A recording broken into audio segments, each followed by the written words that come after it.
electorate. People need to understand the nature of foreign interference, that the threat is real, the threat evolves.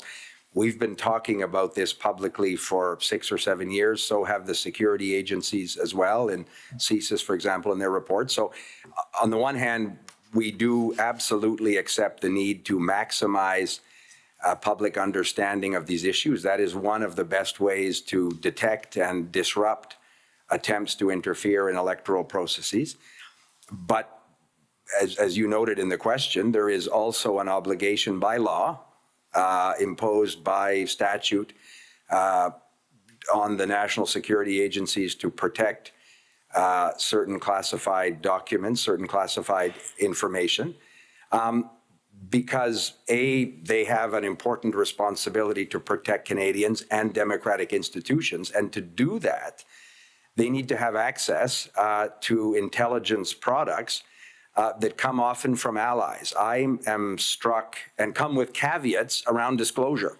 The same way when we would share intelligence information with allies, we often put caveats around disclosure of the information to protect human sources, investigative methodologies, and I know the director and others who you heard from yesterday can speak to the details of that more than I can. But I was struck when I became Minister of Public Safety the extent to which we're net importers of intelligence information. And some of this information is vital to protect the very security of our country in the case of anti-terrorism investigations.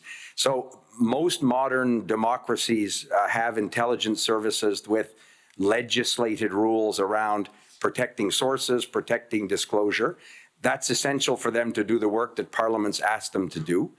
But there exist, obviously, in the case of getting that balance right, a number of oversight bodies that supervise the work of these agencies, a National Security and Intelligence Committee of Parliamentarians, the National Security Intelligence Review Agency, chaired by a former Justice of the Supreme Court of Canada. So we've also built in, as one would want to, the appropriate mechanisms to ensure that they're doing this work according to law.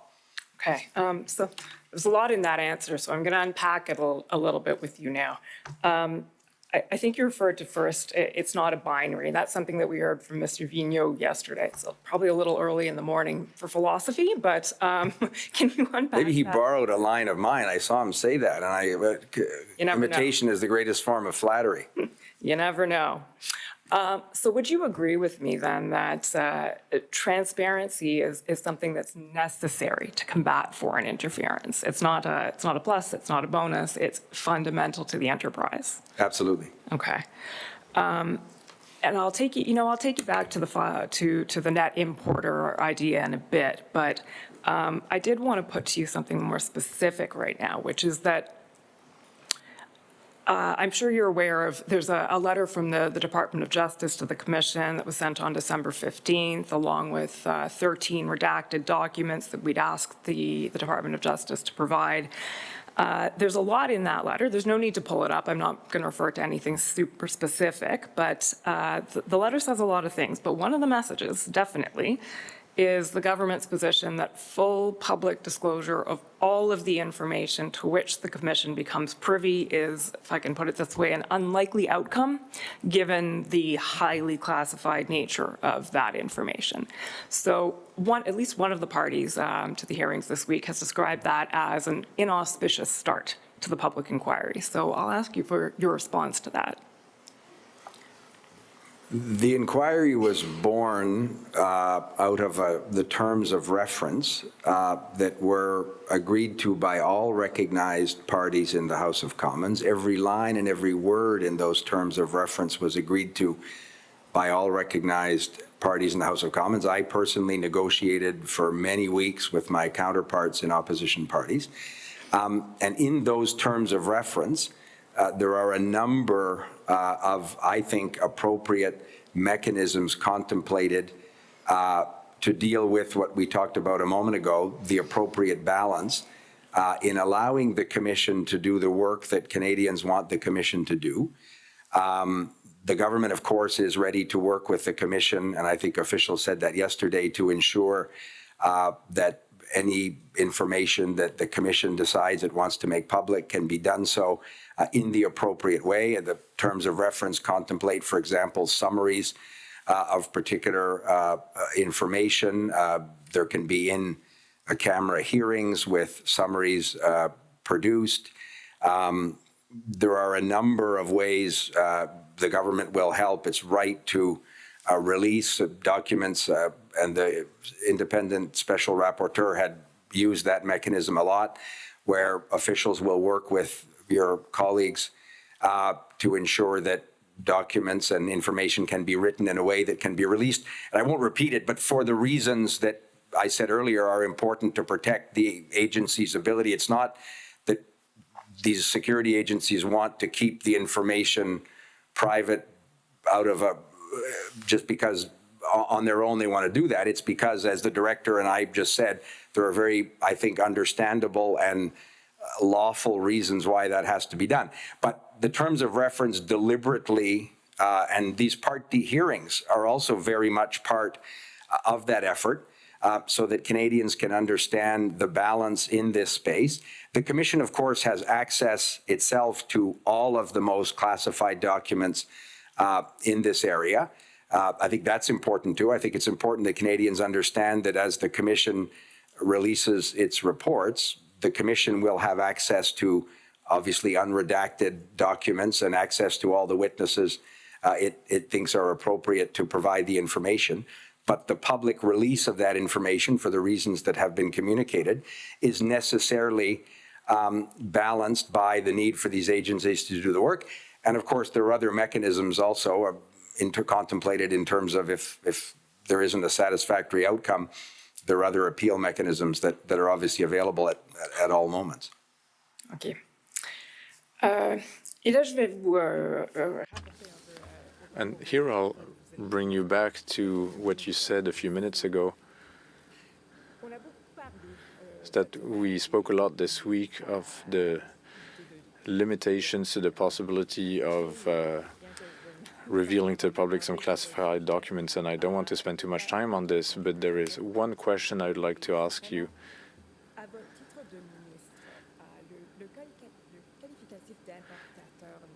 So it's what you said as a net importer of intelligence. You mentioned that, and I don't know if it's only within the context of the Five Eyes partnership, but we heard the point of view of experts, we heard from public service witnesses, but for you as minister, what is your point of view, a global point of view on the question? Well, once again, I've been public safety minister for 5 or 6 months only, and I'm always learning every week from the high representatives of agencies like Mr. Vigneault, who was here yesterday before you. But quite often in my conversations with him, or when I authorize some elements such as the law for the mandates, the minister has a role to play to approve the mandates for the intelligence community. But in the briefings that go with those decisions, I am aware of the importance for Canada to have relations of trust with partners and intelligence agencies. Of course, the Five Eyes, it's actually 10 eyes, because when there's the ministers of the Five Eyes, there's actually 10 eyes, 5 pairs of eyes. But this alliance is essential. The countries we know very well share the intelligence with us and us with them. But the capacity of the MI6, FBI, CIA to trust their intelligence, it's important not only in the context of protecting our democratic institutions, but in the context of anti-terrorism investigations, as we saw over the Christmas holidays. It's important for Canada to have trusted relationships, and often those come with restrictions to divulgation, and we do that when we share. And I think it's important for Canadians to understand that if we do not respect or if we divulge in an inappropriate way some information, the consequences could be great on our capacity in the future to protect Canadians. And it could have consequences that could be very dramatic on the life of people who work not only with Canadian intelligence, but if you have people giving us intelligence through the CIA or other agencies, and we divulge something that could get them identified to a hostile actor, they don't need to go to a legal procedure to know exactly who's responsible. If they decide amongst themselves that it has to be that person, we can imagine the negative consequences. And then to the capacity for Canada and our partners to protect our citizens. À la transparence. Let's come back to transparency. A question that was asked many times this week, and it's a fundamental question. It's a primordial issue. And it's the importance of disclosing and showing proof of transparency when it comes to foreign interference with regard to members of diaspora communities who are very vulnerable and targets of this interference. What do you think about this topic? How does it play into the work of the inquiry? Answer: you are right. Diaspora communities are usually targets. Often they are Canadian citizens who are part of these communities, and they are targets of foreign interference in the democratic context. If we could maximize transparency, the resilience of citizens, to understand the nature of the threats, understand what some countries are trying to do to destabilize major democracies in the world,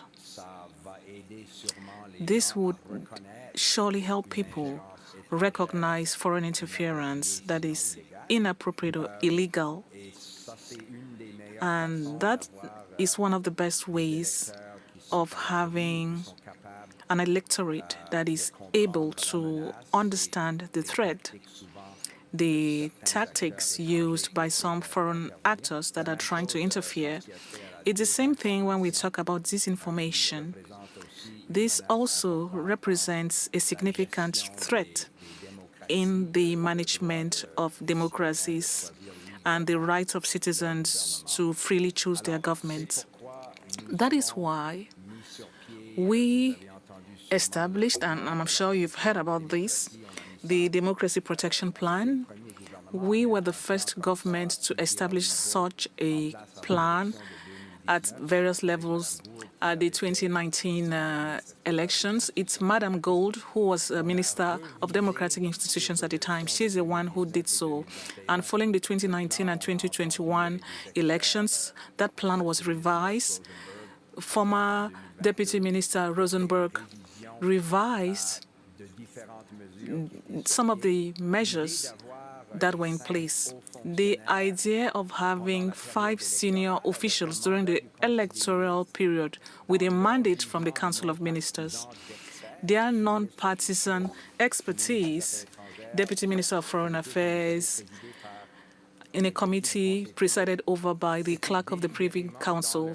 All this was done deliberately in cases where we could resort to their independent judgment to advise Canadians to publicly disclose such interference. So as much as possible, we have tried to establish transparency measures specifically to build trust of Canadians towards our democratic institutions, but the resilience of citizens to recognize and counter interference as well. But we know that these measures can still be improved because the threats evolve.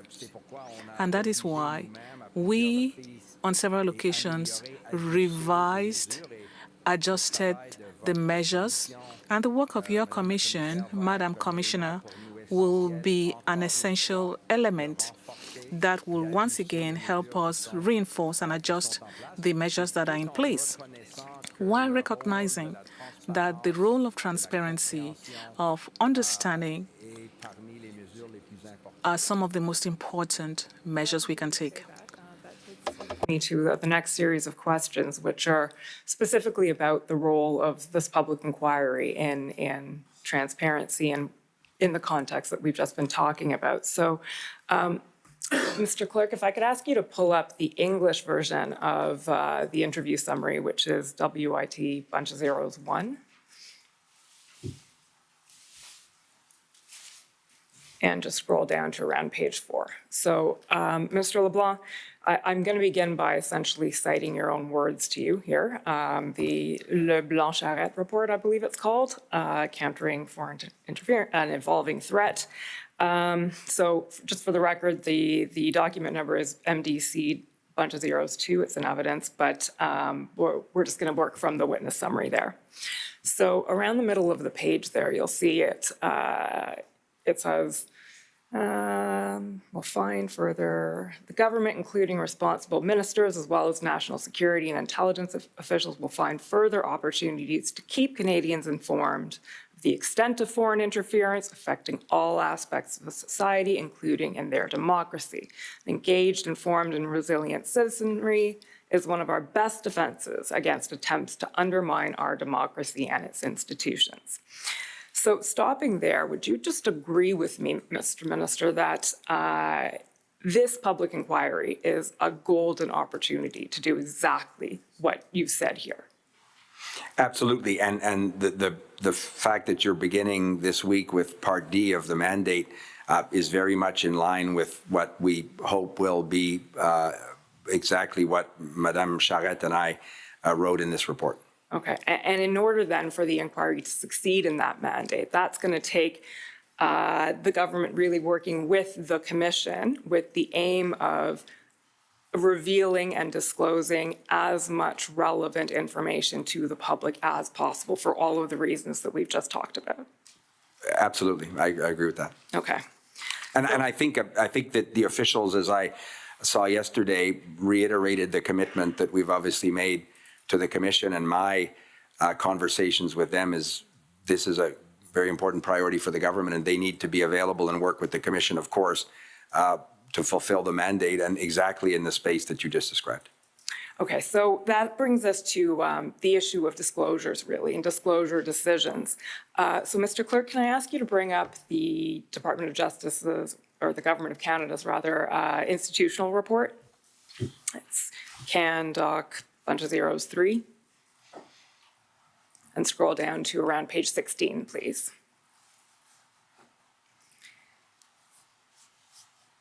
So at page 16 of this document, Mr. Minister, as we'll scroll down eventually, sorry, 16 of the, I think the actual, on-bed page there, the page number at the bottom of the, there we go. So what's described here, and we won't go through it in too much specificity, but is what we asked was the internal process when the government is responding to a disclosure request by the commission. So first it talks about the process for determining whether information should be redacted, and then it talks about the process that will be undertaken when the commission questions or challenges a redaction. So what we see in the first part, the redaction process, is a lengthy, complex back and forth with the various departments and agencies whose information is involved, involving sign-offs, subject matter experts, et cetera, et cetera. And then, sorry, Mr. Clerk, can you just scroll down to the next page, please? A little further, please. The internal department agency process for determining whether, again, a little bit more. There we go. When the commission questions or challenges a redaction, including positions of those responsible. So what's described there, Mr. Clerk, you can keep scrolling down a little bit, is a process where the commission challenges what the government has redacted. So information is protected, we object. And what it says there is it outlines a process where there will be a subject matter who considers the redaction, the injury, the requirement for the redaction, and they can do several things at that point. They may suggest another way of making the information public. There may be other consultations, further research, et cetera. And at that point, they will advise an assistant deputy minister. And the assistant deputy minister will at that point maybe decide whether the redaction can be lifted or brief it up another level to the deputy minister. Now, this has been described to us several times this week as a bespoke, tailored process created for the commission. And I appreciate that the details probably aren't your area of expertise, but are you able to speak at all to what makes that process different or special? So I think it's important to note just at the outset that the decisions around classifying documents, what level of classification they have, what compartment they might be in, are not made by elected people or political people at all. They're made by officials according to law. So I would not be involved at any point nor should I be, it would be inappropriate to be involved in the decision of how to classify or unclassify or redact or release documents. So I think that it's important people understand that there are people mandated by law with expertise and a much broader understanding of the ramifications of certain disclosures than I would have as somebody who doesn't have a long time professional expertise in this area. But I do know, as a minister who was involved in setting up this commission, that we deliberately wanted, as I said earlier, in the terms of reference, it's very clear, to build in as much as possible mechanisms for the commission, in your judgment, to disclose information that you think is important to be disclosed, but obviously in a way that doesn't impede or impact the ability of the security agencies to do their work for the reasons we spoke about earlier. And of course, ultimately, there's a recourse to the federal court or other mechanisms, but that would not be, in our view, something that we would want, because our instructions to officials contained in the order in council that created the commission. I think it's important for people to understand also the commission is created by an order in council, a cabinet order, which is the highest form of direction to officials across the government of Canada. So I've been a minister long enough to know an order in council feels different than a minister in a briefing saying we should do this. It's a very deliberate and formal instruction of the cabinet to the entire machinery of the government of Canada. So the terms of reference being an order in council under the Inquiries Act, as you would know better than I would, but tells all of these officials that the government at the very highest level expects them to work with the commission constructively, expeditiously, and I think they've made that commitment publicly as well, but also to set up a process in collaboration with you and your colleagues that deals with expeditiously what will be the obvious conversations around particular documents or particular pieces of information. So we have confidence, I have confidence in the officials that will work with the commission, and they understand that at the highest level of the government, the entire cabinet has given them an instruction to follow expeditiously the terms of reference to enable the commission to do the work that Canadians very much want you to do, and the report that will follow. So if I could put it a certain way, then the terms of reference really capture and encapsulate and sort of code the public interest in transparency in this instance, in this situation. Absolutely. The balance of the public interest in transparency and improving Canadians' understanding of the nature of foreign interference, that is absolutely encapsulated in the terms of reference, but so too is the obligation to respect the law and practices that have existed for a very long time in terms of intelligence agencies' ability to collaborate and work with other partners. And was agreed to by all parties in the House of Commons. And that's what I think makes this exercise different, perhaps, than previous exercises. The protection of democracy, the informing citizens of the nature of the threat of foreign interference, how pervasive it can be in some diaspora communities. And building up a citizen resilience is a nonpartisan objective that all Canadians would share, and anybody who's lucky enough to be a candidate in an election would want to ensure that the democratic processes that might ultimately lead to your election are free and fair, and that Canadian elections are decided by Canadians who freely go to vote. So I was happy that there was that very real consensus for the Commission to do this work, to start with the hearings you've had this week. And the government will obviously do everything that we need to be a responsible and efficient partner in the work that the government's asked you to do and that was endorsed by every party in the House of Commons. So that essentially is reflected, you'd say, in this process, whereby the Commission gets, I can put it as maybe not quite a direct line, but a more direct line than usual to the senior decision makers responsible. Absolutely, and as I said, the Commission, so again, it's important, the Commission will have access to all of the intelligence information and the officials in an unredacted way. I think that's important for the report. Canadians will have confidence in the reports that will be issued, that the Commission has at all times had access, as you said, to all of these relevant documents and officials and persons in a way that is not redacted. And if and when the inevitable disagreements happen about redactions and the level of redactions, can the Commission be assured that its challenges and requests will be taken with the utmost seriousness and with the public interest that is encapsulated in the terms of reference in mind? Absolutely, and I'm happy to reiterate that, but I think the senior officials did so yesterday, but I'm happy to reiterate that myself on behalf of the government. Okay, well, I think I was going to ask you why that process stops abruptly at the deputy minister, but you may have already answered that. So you have no involvement in these decisions, and the decision to disclose otherwise classified information does not fall within your portfolio or your duties as a minister.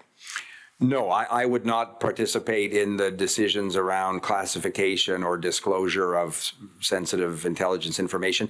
One thing I have done since becoming minister is encourage, for example, the director of CSIS, David Vigneault, the commissioner of the RCMP, to return calls from journalists, to speak publicly when they can.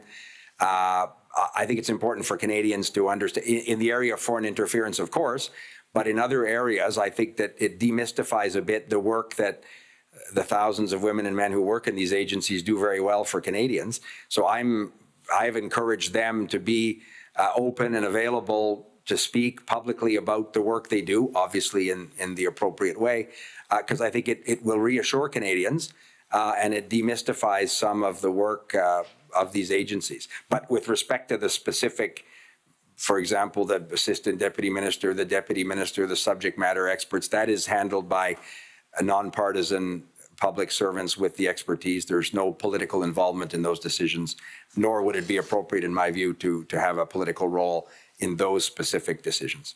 Okay, so one thing that we've heard à maintes reprises several times this week is a suggestion that there tends to be a natural tendency amongst intelligence agencies to protect their information and maybe even to overclaim a national security privilege. That has been put several times.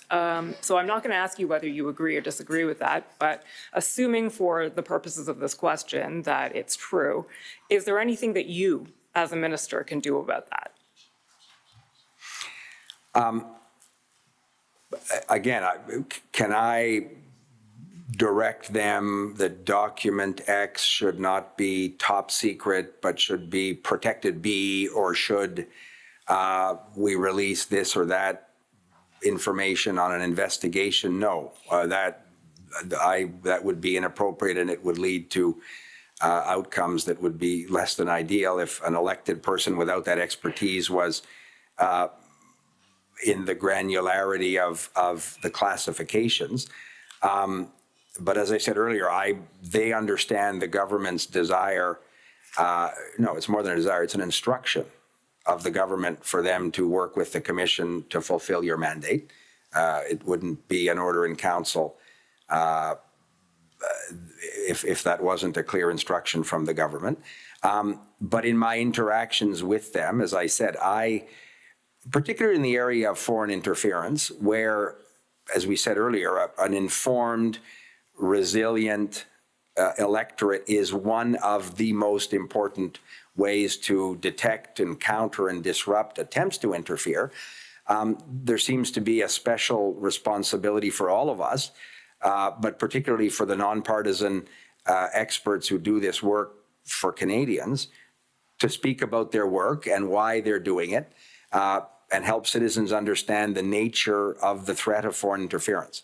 When it's done by a partisan minister, it feels different than when it's done by the director of CSIS or the Deputy Minister of Foreign Affairs, the National Security and Intelligence Advisor to the Prime Minister.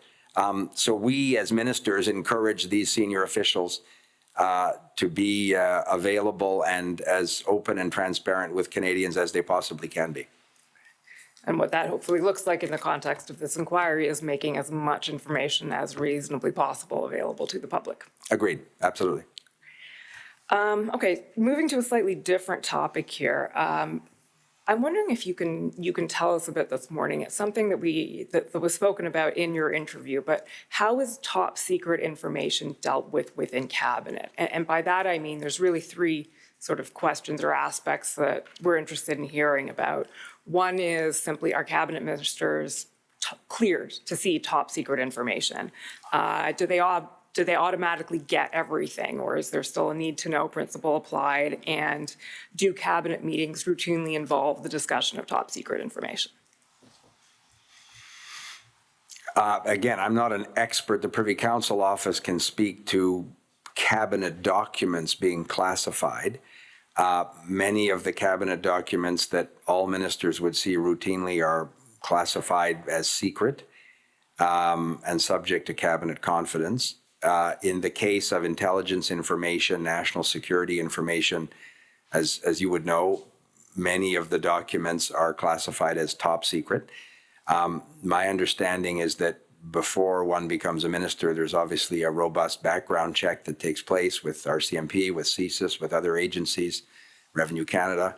That background check gives every minister the ability to see top secret information. But I think your question obviously is focused on national security intelligence information with respect to foreign interference, but other national security investigations, anti-terrorism investigations, or as another example, there are different classifications within the top secret ambit of information that, again, that is assigned by and determined by officials with the appropriate professional expertise. There is, in the national security context, a need-to-know principle as well that's applied. So you'll see in the case of the decision to invoke the Emergencies Act, the Prime Minister was convening a cabinet committee known as the Incident Response Group, where the Prime Minister would bring together ministers with specific responsibilities that would be relevant to a decision that the government would be taking or might be taking.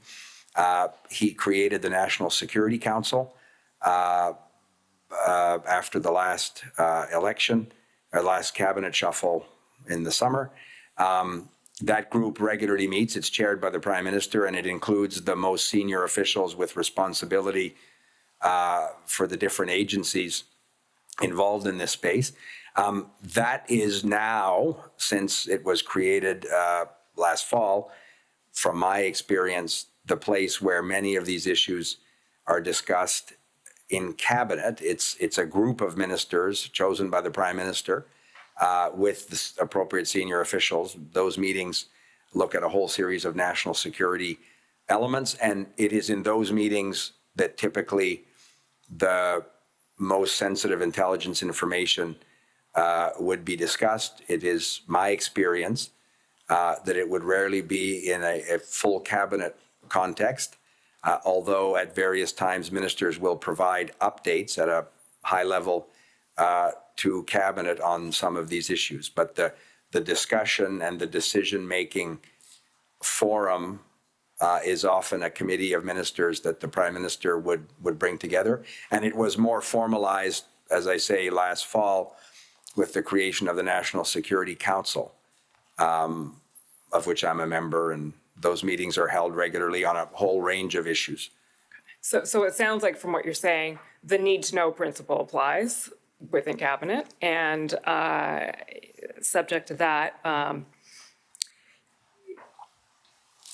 if cabinet meetings don't typically involve or don't routinely involve discussion of top secret information, is it the case that by the time the information sort of winds its way up there, it may have been stripped of its more classified elements? I'm not trying to be unhelpful, but that I can't speak to because I wouldn't, again, know the exact process by which a cabinet document works its way through Privy Council office and is shared with ministers in advance of a cabinet meeting. I would know in the memoranda to cabinet that I would be responsible for. I would work with officials in preparing those documents. But I can't speak to what is or isn't included in documents that are shared with the cabinet. The clerk of the Privy Council or others who are much better able. The National Security Advisor, National Security and Intelligence Advisor, I would assume would be part of that process more than an individual minister. That's fair. Okay, so I'd like to get back to now sort of the role of the public inquiry and take you back to something you said about a number of other organizations, review bodies, committees that are examining similar issues. So we all like to think we're very special, but in the end, there are a number of review bodies and committees that are looking into broadly similar issues of electoral interference, foreign interference into Canada's electoral processes. So you mentioned NCIRA, NSI COP, and there's also the House Committee on Procedural Affairs, PROC. And there's overlap. There's inevitable overlap with the mandate of the public inquiry. But I'll suggest to you that among the things that differentiate the Commission of Inquiry from those reviews, all of which are important and all of which will no doubt make huge contributions to the effort, but the Commission is the public forum. So it's baked in to the mandate that the Commission is not only here to try and get to the bottom of things, but to do so in a way that allows that information to be public. Would you agree with that? Absolutely. And when I was thinking of the other agencies, perhaps with the exception of the parliamentary committees, but the other agencies, you're right, don't have this public forum. For example, your hearings this week or my being here discussing these with you. This is and ultimately, I think the reports the Commission will prepare will benefit from the public-facing area of this work, and that was very much built into the terms of reference that everybody agreed to. Of course, you're right that the parliamentary committee has an absolutely public mandate, but it's the combination here of the unfettered access to classified information. Exactly. And the duty, in a sense, to try and make that as public as possible. Absolutely. And so the balance, we believe that this is the forum where that balance can best be achieved. The work you're doing. It's not an easy one, how to have a public inquiry about covert operations and state secrets. But that's, and you're absolutely right, that's why we're having these Part D hearings. That's why, again, every party in the House of Commons and the government agreed that this exercise of your hearings this week will help everybody understand that exact balance that we've spoke about earlier and that you just mentioned in your comment. Okay, and getting back to that, sort of the I won't say the origins of the inquiry, but the intents of the inquiry. The timeline is also important in all of this because the inquiry has been given a very tight timeline to accomplish what can only be described as a gargantuan task. And when this was discussed in your interview, you mentioned that the timeline was deliberately chosen by everyone who drafted and agreed to the terms of reference, so that hopefully Canadians will have a clearer picture of foreign interference into Canada's electoral processes before the next election. So what I want to explore with you now is, or hear you on really, is what the drafters of the terms of reference may have had in mind that the commission was going to be able to accomplish in that time and how it was going to go about its work. And to give you a little bit of context for the question, one of the things that is mentioned in the December 15th letter from the Department of Justice to the Commission, and we've heard about it several times this week, is that it took 200 man-hours to redact 13 documents. That's about 15 hours a document. My mental math isn't great, but I'll go with that. So the timeline that's been imposed on the commission, in a sense, necessarily limits. If we keep these numbers in mind, you just do the math, and there's a necessary limit to the number, perhaps, of documents that the commission would realistically be able to release, because there's a limit to what the government will realistically be able to review through full national security review in that amount of time. So what was the thinking there? Was it a trade-off between getting something done in a time in which the work is relevant versus making it all public? Or was it a thought that you don't need to make every document public in order to get the information across? Or I'd like to hear you on that. So with respect to the timelines, you're right. It is an enormous task that we've asked the commission to accomplish, and the timelines are not extraordinarily loose. They are tight. But that was very much the conversation that I had with opposition House leaders throughout the summer. We all wanted, we're in a minority parliament, 2025 will by law be an election year, if there's not one before 2025, but there will be one in 2025. So all political parties agreed that it would be beneficial for Canadians to have, by the end of 2024, the final report of the Commission. These discussions were held in the summer of 2023. And as you know, I announced the creation of the commission in the first week of September of 2023. And the idea was that recommendations from the commission can be incorporated and can be considered quickly in terms of things that we may want to do differently or things that we may want to add as a government and as a parliament in terms of making our democracy resilient to foreign interference and helping Canadians understand. So there's a two-prong, I think, value in getting a report at the end of 2024. It allows the government to consider and to put into place recommendations that will make institutions more resilient before a 2025 election. And it will ensure that if 2025 is, as we hope, the election year, citizens will have benefited from the work of the commission, but also from the final report at the end of this year. So that speaks to the timelines, but I don't disagree with the premise of the question. You use the example of redactions, and I saw that 200 person hours of work in terms of those 13 documents that you asked officials to redact. Redactions are but one of the mechanisms contemplated in the terms of reference for information to be made public. As I said earlier, there are summaries that can be produced by the commission. The government will obviously work with your colleagues to write documents that can be properly released in a way that's not injurious to national security or doesn't violate the statute around keeping this information protected. And the commission can have in-camera hearings, and the appropriate summaries can also be produced from in-camera hearings that you can have.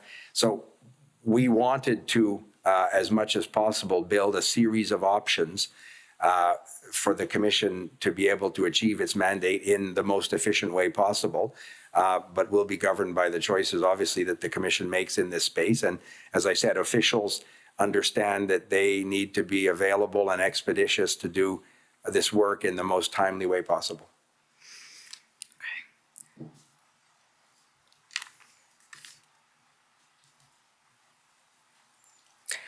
Two questions before we leave you today, Mr. Minister.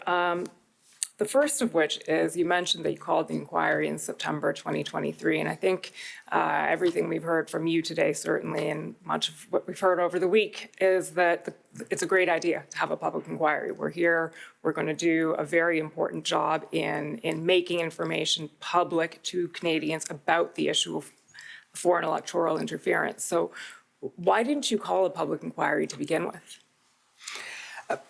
Because we recognized, as did the special rapporteur, that there is a complicated amount of work to be done, as you said in your question previously, around a public inquiry in an area where necessarily a great deal of the information is classified. We think the terms of reference have struck the right balance and the best way to do that. We also knew that the National Security and Intelligence Committee of Parliamentarians was looking at Canada's response to foreign interference. There were parliamentary committees looking at this. We, as I said, had independent reviews that we made public of the different measures that our government put in place starting in 2018 and that had evolved as the threat had evolved in subsequent elections. You saw in Parliament last spring the desire of opposition parties to have an independent public inquiry, which is exactly what we have now with the work you're doing. We also saw how Mr. Johnston and his work came under heavy criticism.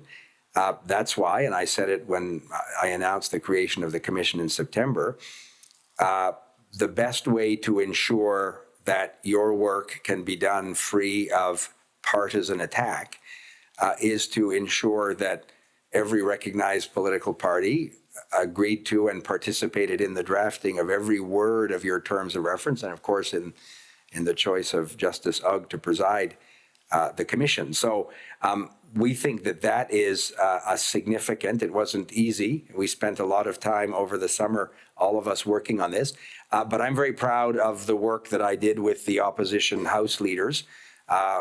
We had dinner this fall together to sort of celebrate how we had done what we think is something important for democracy and for Parliament, is come together and agree on the terms of reference that created the work that you're doing.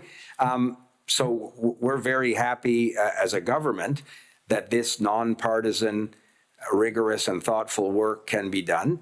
But we also recognize that there were in place in the spring a number of other review bodies looking at this work, but clearly the public believed that we would benefit from an inquiry. And we had said all along, the Prime Minister had said it, I had said it, my colleagues had said it, we weren't resisting or opposed to the idea of a public inquiry, but it had to be the right public inquiry with the right terms of reference, and it had to be free of partisan attack, which is corrosive in this very space. Because people who seek to undermine our democratic values and institutions by interfering, foreign state and non-state actors that interfere, want to undermine Canadians' confidence in their democratic institutions. So those of us that are lucky enough to be elected by our fellow citizens, I believe, have an obligation to be judicious in how we speak of these issues, not to, in fact, contribute to the very diminishment of public confidence that these foreign hostile state and non-state actors are seeking to do. So the right public inquiry was always for the government a very positive option, but we had to do the work from June until September 7th to get what we think is exactly the right kind of public inquiry, and that's the one that I'm testifying before today. Okay, well then, having spent your summer putting it together, what do you hope it achieves?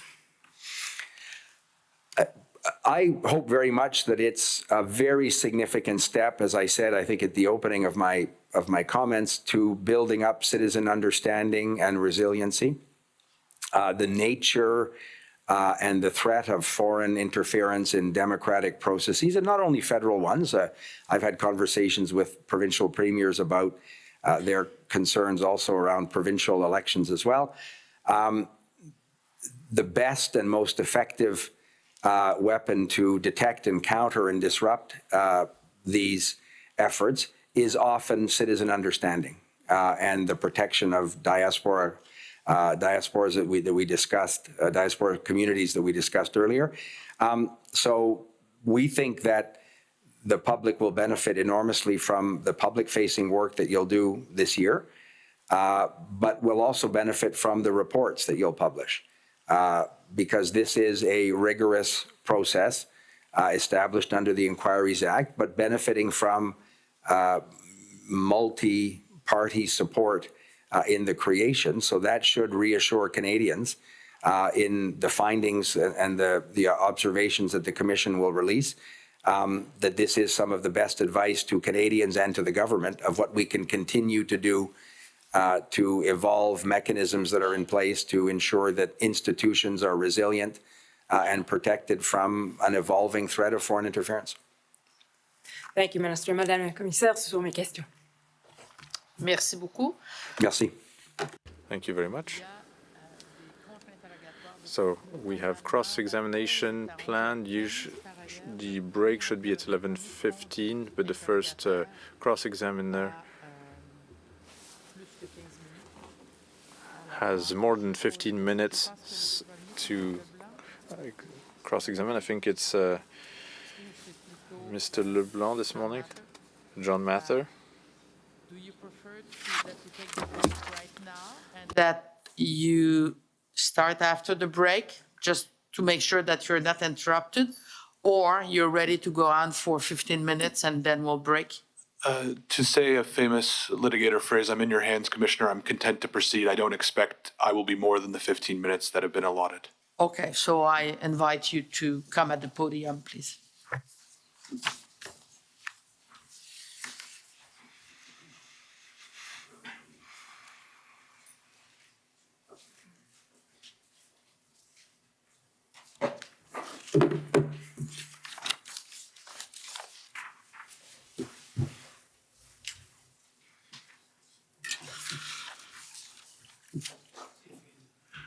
I should add, Commissioner, those are famous last words when I say I don't expect to be the 15 minutes, but I will certainly do my best. As will I. You can control some of the time, but if my answers are too long, then we'll run over the Commissioner's 15 minutes. Ran into a bit of a speed bump about that yesterday, but I'm confident today we'll have a better go. Good morning, Minister. My name is John Mather. I'm counsel for the Center for Free Expression. The CFE, if you're not familiar, is a nonpartisan advocacy and public education center based out of Toronto Metropolitan University. I'm familiar, and good morning. Morning. I want to pick up on the topic of maximum transparency that Commission Counsel asked you about. And you spoke a lot this morning about the importance of transparency when it comes to building resilience and protecting Canadians and in particular diaspora communities. And I don't think you would find many people in this room who would debate you on that importance. There is also a public importance in transparency so that this process can instill confidence in public institutions and officials. You'd agree with that? Yes. Yeah. It's important for Canadians to know what happened when it comes to election interference, how their government responded, and what risks may still exist. You would agree with that? I think it's important for Canadians to know how the government responded, and in subsequent hearings, we'll talk about specific examples. But what happened, again, Canadians need to understand the nature of the threat, but some of the information, I'm assuming, with respect to specific context, may be protected by the obligation to keep the information protected for the reasons we talked about earlier. And understood, Minister, and we've heard why that needs to be protected, but I'll give you just one example. There is an allegation that has been out, that was produced in the media, that there was a foreign state was encouraging people to make political donations and then having parts of those donations refunded to that person. And my question to you is, some of that information may be protected, but it's important for Canadians to understand whether that allegation is true and whether that actually happened. I want to be careful because I'm not going to comment on specific elements in media stories. I think the director explained yesterday as well.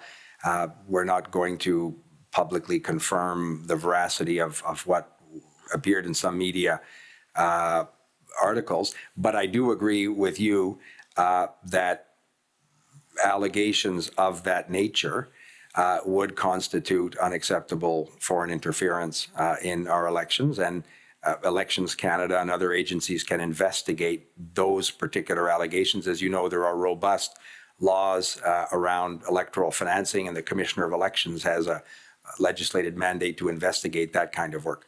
And I'm not going to ask you to comment on it. I'm just talking about the balance we've talked about. And part of that balance is when there are concerns about the integrity of the of Canadian elections, it's important that Canadians get as much information as possible so they have a full picture and so they can understand, given the restraints we've talked about, or keeping those in mind, what happened. You'd agree with that? I would agree with that. And you spoke again with Commission Counsel about the effort that was made by all parties to agree on the terms of reference for this inquiry. And I take it from your comments this morning and your witness statement, you see that as a bit of a distinguishing feature of this inquiry, is that all political parties came together to agree on how this, at least the terms of reference of how this would proceed. The terms of reference, absolutely, and of course the choice of Madame la Juge to preside the inquiry. Right, and there was an agreement on the commissioner because she is nonpartisan. Yeah, a Court of Appeal justice would by definition be nonpartisan. I would agree with that. Sometimes lawyers ask dumb questions, but it's important to confirm. I couldn't see her face when you asked that question. I was deliberately not. Okay, I didn't look quickly enough.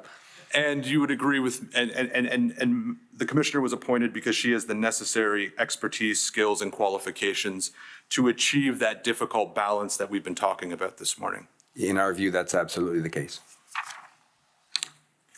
And when the commissioner undertakes this difficult task of achieving that balance, you're confident that the commissioner will apply the law appropriately in order to find a way to maximize transparency. I would be very confident about that, but obviously apply the terms of reference that created the inquiry itself as well. And that would be part of, to put it another way, the commissioner is required to follow those terms of reference. Yes, I'm not an expert on the nature of inquiry law, but everything that I understand about a commission being created and a commissioner being appointed by an order in council, benefiting, as I said, in this case, by all-party support in the House of Commons, I think distinguishes the work of this commission from other reviews. And you also spoke this morning and in your interview with Commission Counsel about how it's not appropriate for you in your capacity as a minister to make individual disclosure decisions when it comes to potentially classified information. Yes. And that is best left to the subject matter experts in the various government agencies. And those that are empowered by statute to make those decisions. And there's a series of senior officials that have responsibility. But my understanding, for example, of the CSIS Act is the director by law has the authority in much of, if not all of this space. Right. And it's also important that those individuals within the appropriate structures are doing so, are nonpartisan in making those decisions. Absolutely, but you wouldn't have a director of CSIS who was a partisan person or a national security advisor to the Prime Minister who. And that wasn't my suggestion. I was simply, I think, reinforcing a point that we agree on, which is having those officials makes those decisions, insulates those decisions from partisan attacks to a degree. I would hope to a very considerable degree. As would I.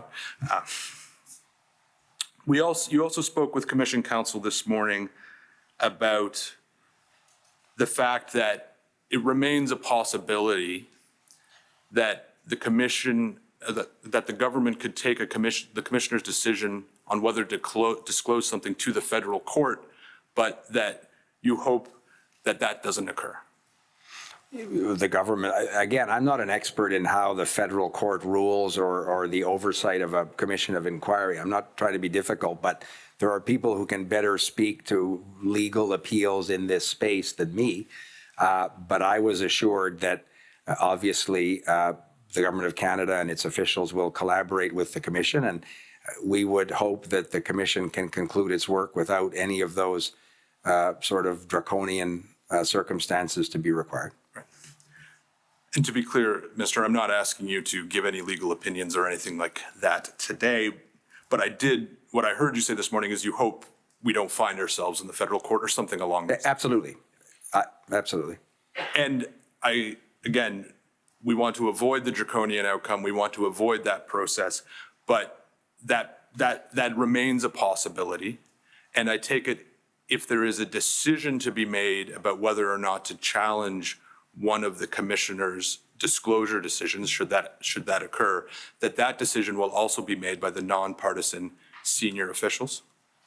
Yeah, you're very much into sort of a hypothetical context of how a particular document or interview or witness testimony, but at all times you don't have elected persons or political staff involved in the interaction between the Commission and the national security agencies. And as I say, the senior officials who have that responsibility under law know that the Cabinet has instructed them to collaborate effectively and efficiently, expeditiously with the Commission. And in fairness, Commissioner, while this is an important week of the inquiry, it also is a bit of a hypothetical week because we're talking about what might happen, because no one in this room yet knows what will happen. And so what I think I've heard you say is you can't speak specifically to an instance that you don't know it exists yet, but as a general principle, the decision about whether or not to challenge a decision of the Commissioner for disclosure in the federal court is one that, as a general matter, is best left to the nonpartisan senior officials who are making the disclosure decisions along the way. Again, I can't speak to the appeal mechanisms that exist in the public inquiry context. In my discussions with officials as we were finalizing the terms of reference to the inquiry, as I said, the very deliberate attempt in the terms of reference was to give the Commission a series of tools and options to maximize disclosure while inevitably respecting both the law and national security practices that are essential to allow them to do their work and to protect Canadians, including in the area of foreign interference and obtaining intelligence information of hostile state and non-state actors that would be attempting to interfere.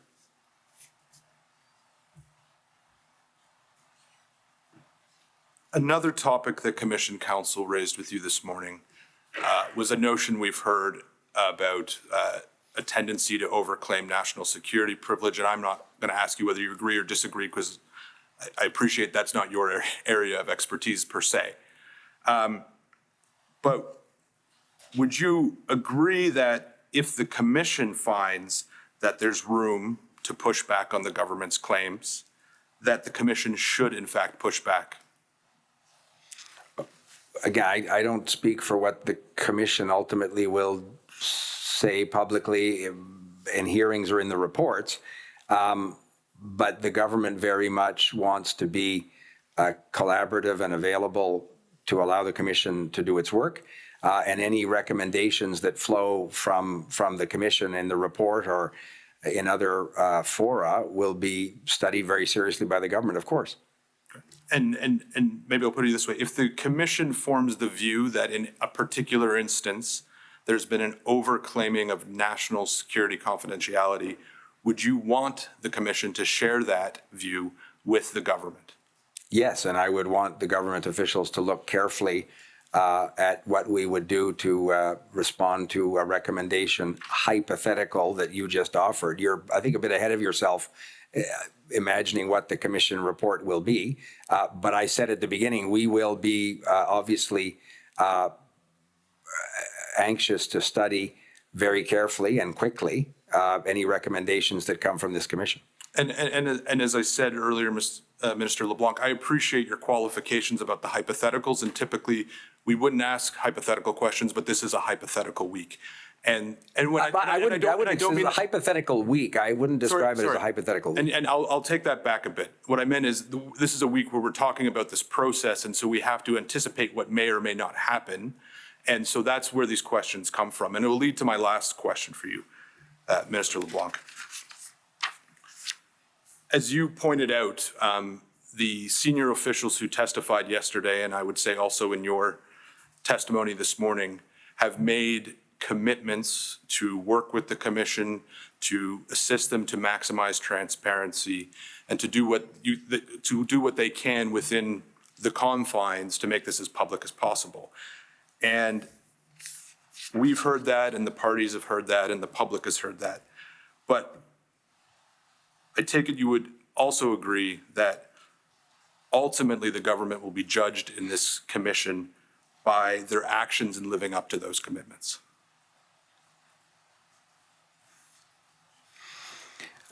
I've a long time ago lost the illusion that one can determine exactly how governments are judged. There's a whole series of factors that go into that kind of judgment.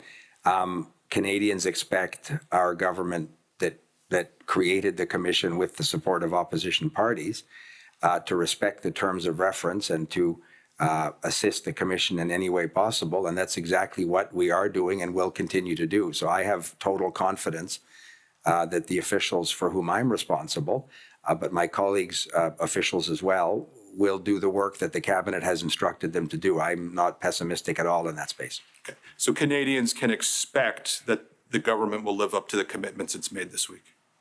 They should have every confidence that the government will live up to the commitments contained in that cabinet order, which I announced in the first week of September. Thank you, Minister. Thank you. Thank you, Mr. Matter. So we'll take a 20 minutes break. So we'll come back at 11:35. The commission is now in recess. La commission est maintenant en pause pour 20 minutes.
The Commission will be commencing shortly.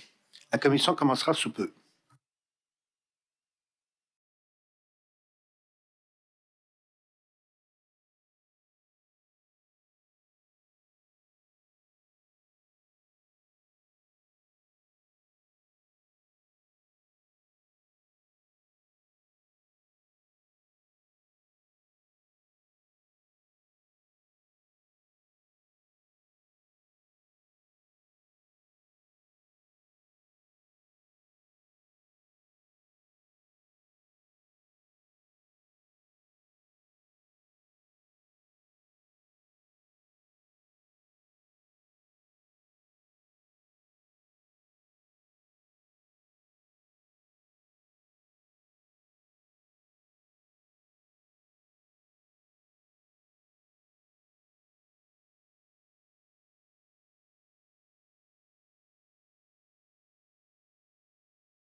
Order, please. À l'ordre, s'il vous plaît. The sitting of the Foreign Interference Commission is back in session. Cette séance de la Commission sur l'ingérence étrangère a repris.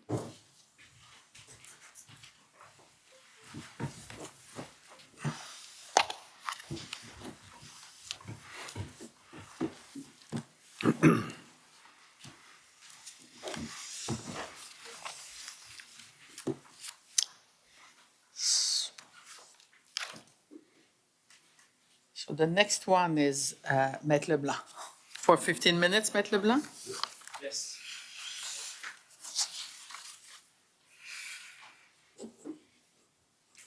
Leblanc, c'est bien ça. Leblanc, what a good name. We try. Ah, c'est ça, les Leblanc au Québec, c'est B minuscule.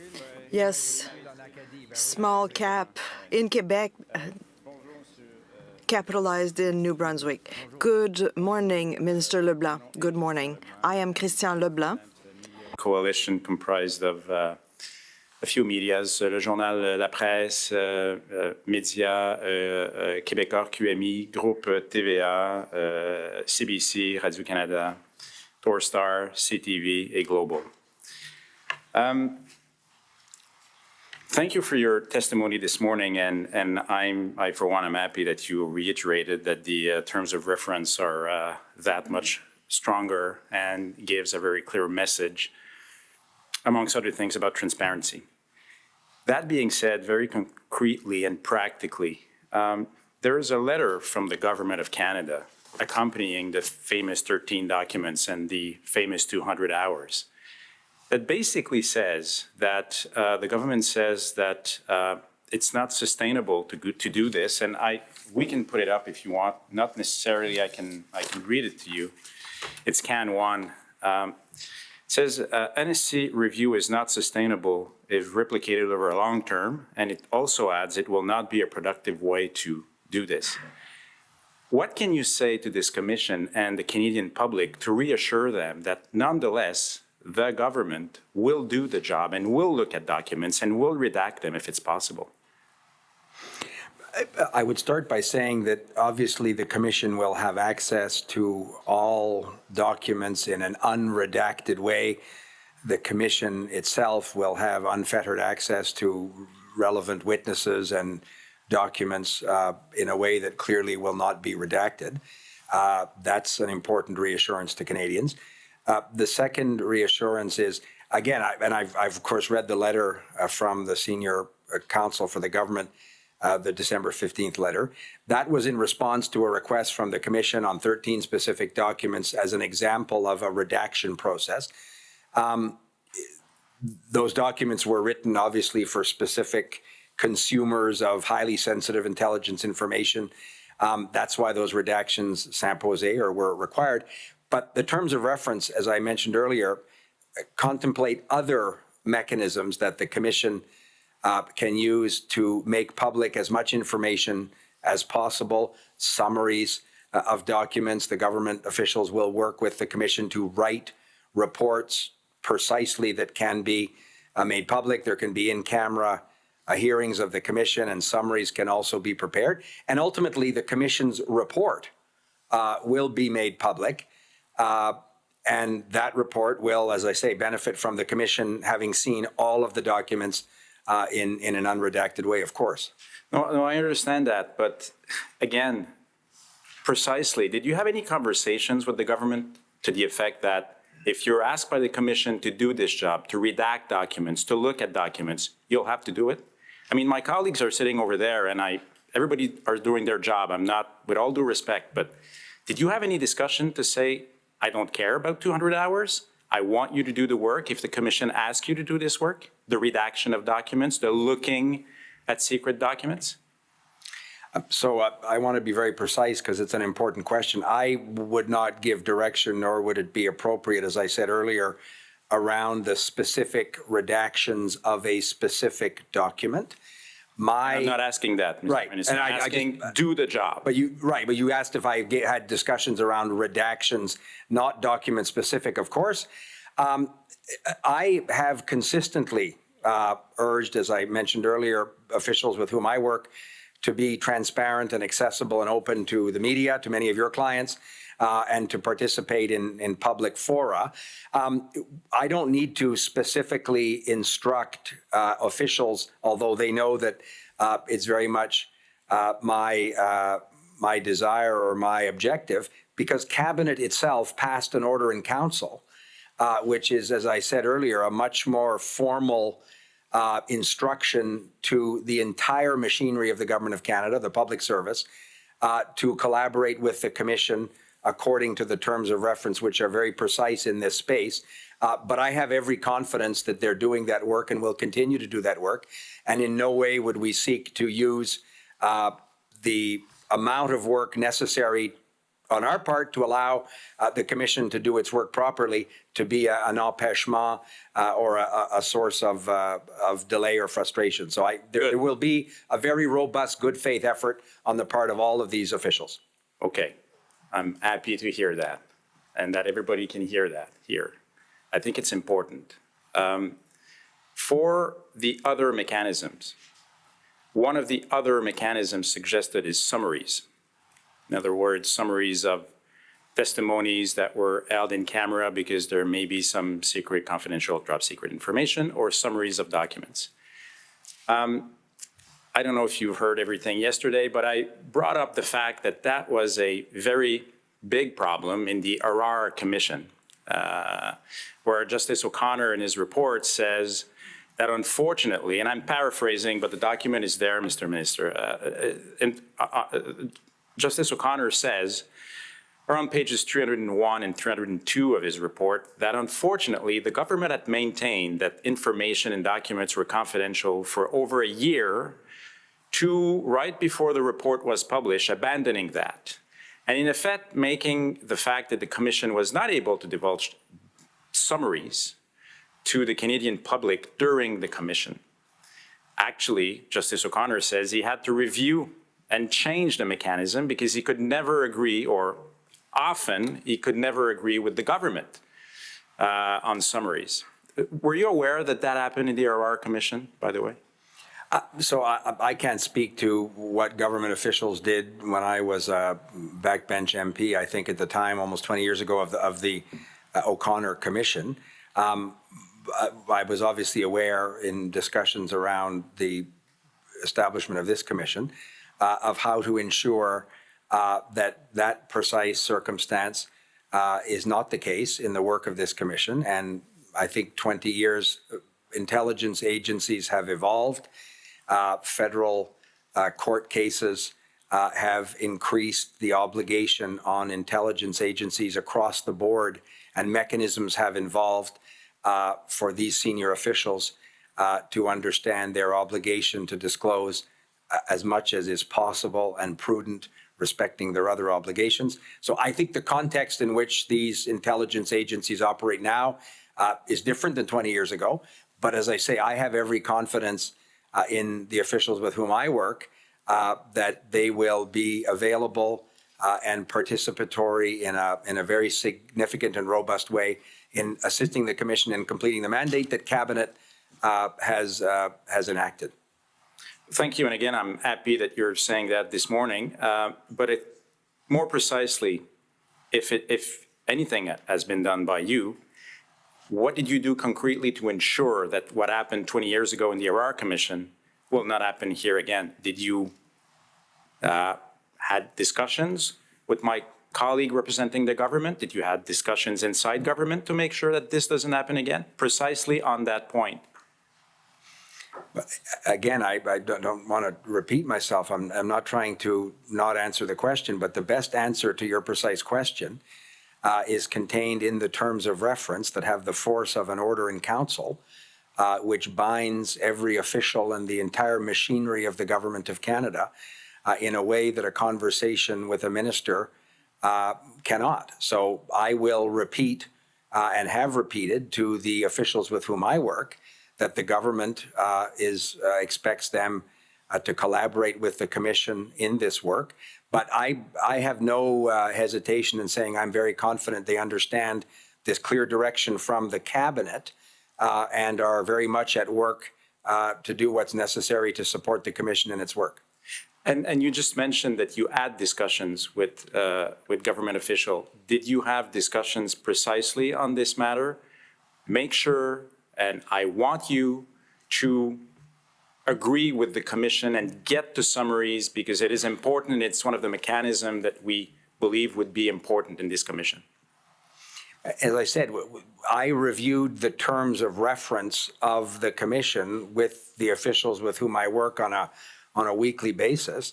And in preparing for the appearance this week, I have every confidence that they have taken note of an order in council and the creation of this commission. And they're very much engaged in doing that work and will continue to do so until the commission concludes its work.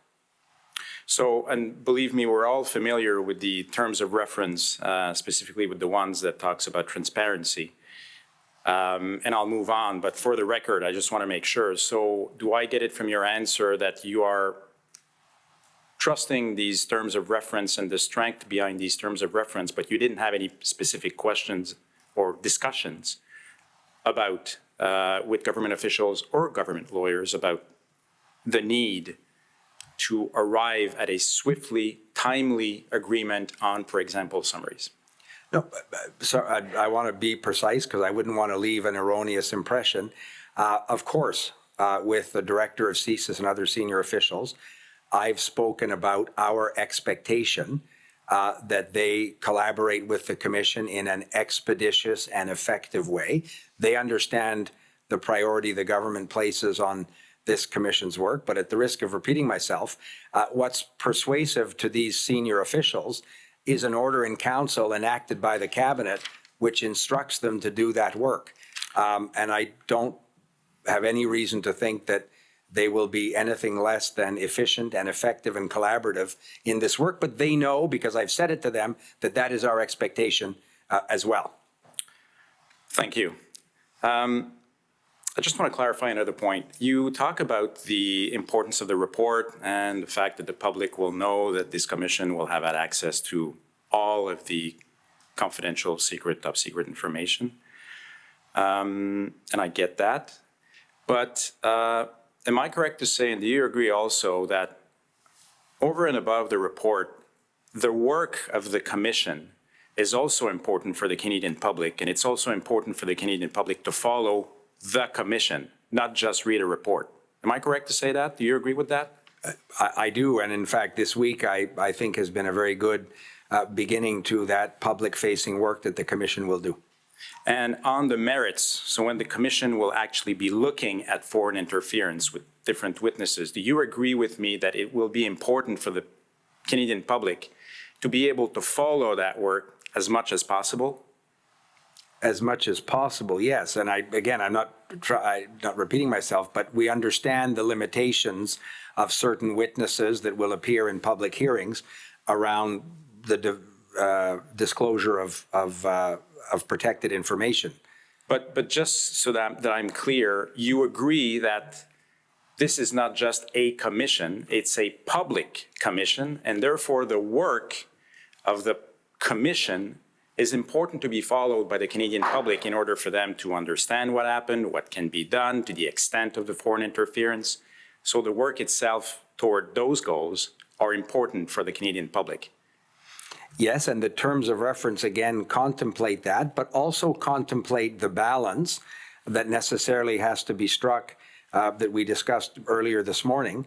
The terms of reference agreed to by every political party in the House of Commons contemplate the public-facing work and the importance of that for the reasons we discussed, but also the fact that some of the work will need to be done in camera and some of the information that will be available to the Commission, obviously in an unredacted form, will need to benefit from the protections that exist under law. And I'm not disputing that. I just wanted to clear for the record, because this point, because you mentioned on a few times, and it's certainly true that the report will be important at the end. But I wanted to clarify that the work of the commission is also important and very much important in this whole exercise. I would agree with that. Yeah. Maintenant, il vous reste une minute. Okay. You have 1 minute. There's a national security transparency commitment document with principles. One of those principles says that, and I'll quote it, information is not to be protected to prevent embarrassment or to conceal inefficiency, errors, or problems. I asked the same question yesterday, if you heard it, to the panel. I'm asking you the question today. Do you agree with that? Yes. And do you agree that it also covers the reputations of elected officials, politicians? That would never be a reason that these nonpartisan senior officials would apply their requirement at law around protecting information. That would not be nor would it be appropriate for the senior officials who have this responsibility to apply that test. Mr. Minister, thank you very much. I'm Commissioner. Merci. Merci, Maître Leblanc. I think the next one is Mrs. Taylor for the Human Rights Coalition.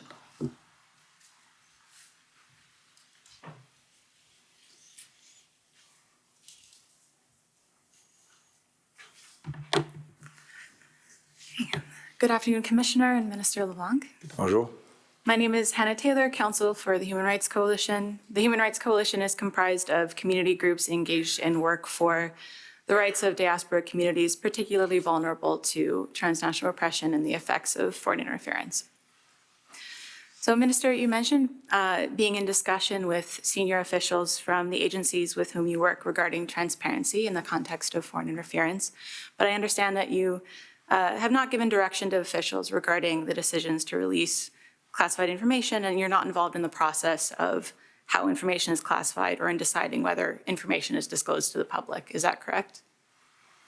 Yes, in my view, it would be, I do not give that direction, nor in my view would it be appropriate for me in the context of specific documents or specific information to give them a direction on either the classification that information would be under or the disclosure of that information. Have you been involved in policymaking or the creation of guidelines having to do with the criteria involved in decisions regarding disclosure of information gathered by intelligence agencies? I have not personally been involved. I have been briefed that those criteria are to some extent established by statute, or I'm familiar with the broad statutory applications. And as you would know, There have been a series of court cases over the years that impose obligations on the agencies, and I would expect that they're following their requirements in the case law as well. Okay. So you haven't personally been involved, but you're familiar generally with those topics. That's what you're saying, or you're familiar with? Tell me exactly what topics I just want to make sure that I'm just speaking about guidelines, criteria, or policy that agencies use in making decisions about disclosure.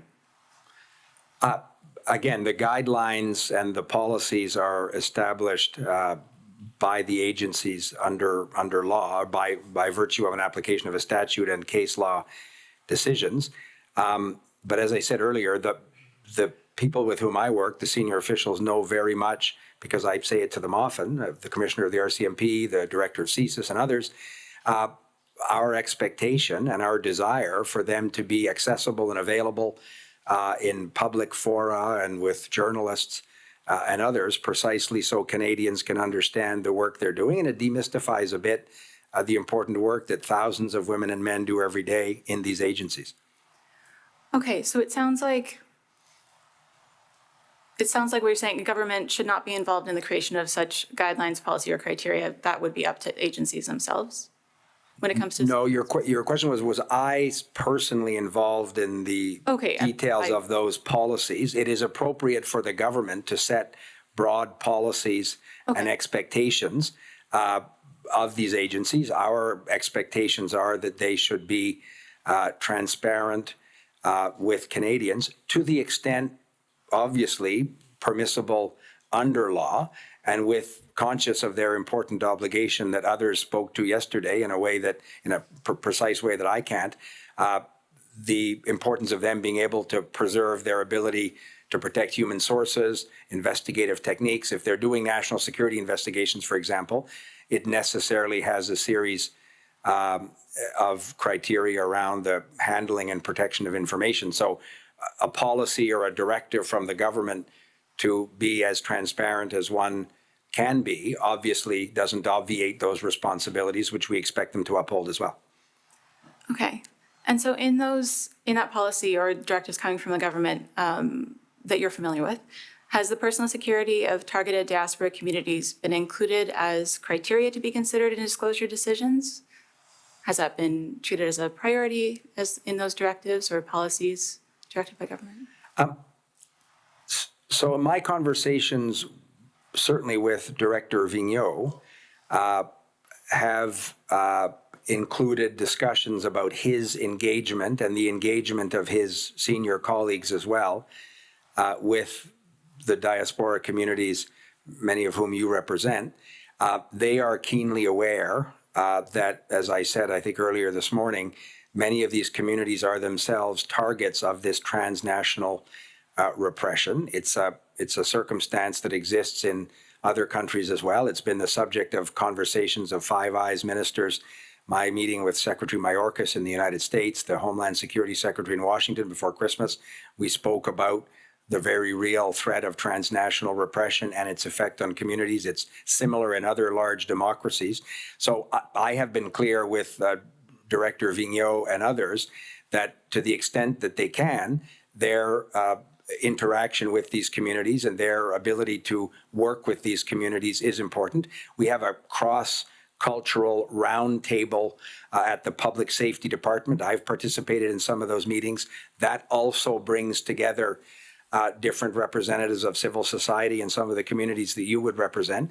So to the extent that we can, by law, I think it's very valuable and important for these communities to know that these agencies are doing everything they can to protect them, and for them to understand, as I said earlier this morning, the nature and the threat of foreign interference in democratic processes and how the threat evolves and has evolved just in the few years with which I've been involved in this area, and how the government also wants to evolve our measures to counter foreign interference to make sure that we're keeping up with the evolving threat as well. And as I say, many of the groups that are on the front line of this challenge are groups that you would represent based on your opening comment. And so you're saying in these discussions and directives that you've given, personal security of targeted diaspora communities have been treated as a priority And would that extend also to their ability to take precautions to protect themselves against foreign interference and transnational repression when it comes to disclosure? I'm not sure if that question was very clear. Does that? No, again, it's a precise question. You talked about disclosure, protect themselves. I thought, for example, of threat reduction measures, which is an instrument that CSIS has. But can you pose the question again? I want to make sure I understand precisely. Sure, yeah, certainly. So it sounds like in discussions you've had with senior officials in directives that you are familiar with from government having to do with disclosure decisions, the personal security of targeted diaspora communities has been treated as a priority or has been mentioned as a consideration to keep in mind. Does that extend also to the ability of diaspora communities to take precautions to protect themselves? So having enough information that they can do that.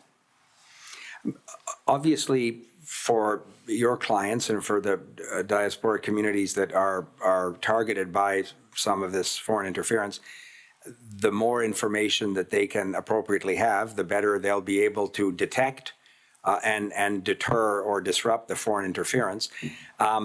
And my direction to officials has been to engage as much as possible in a constructive and collaborative way with these communities that are understandably concerned.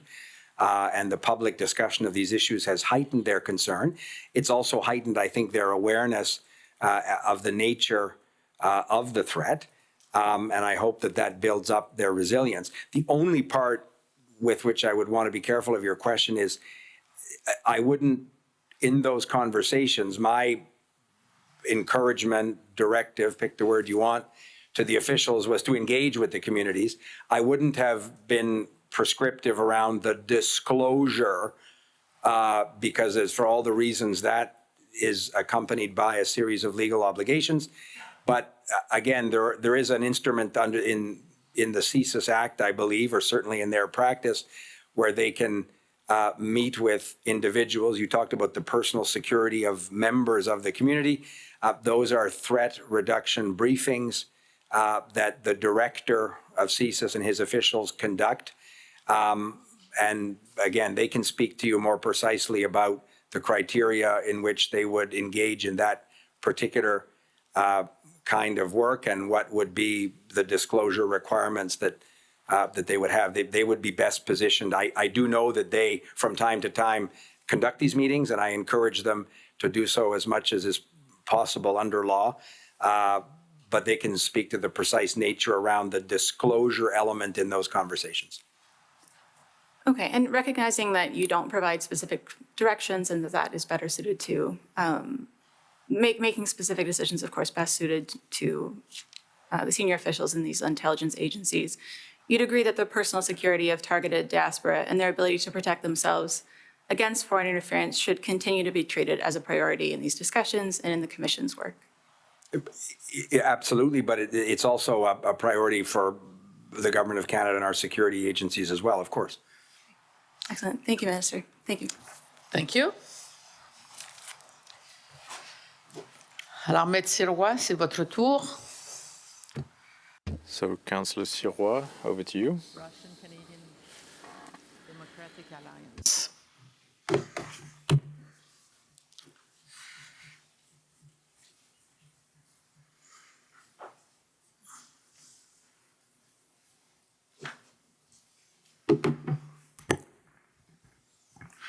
Merci, Madame la Commissaire. Merci, Ministre Leblanc. Thank you, Commissioner. Thank you, Minister Leblanc, for being here with us.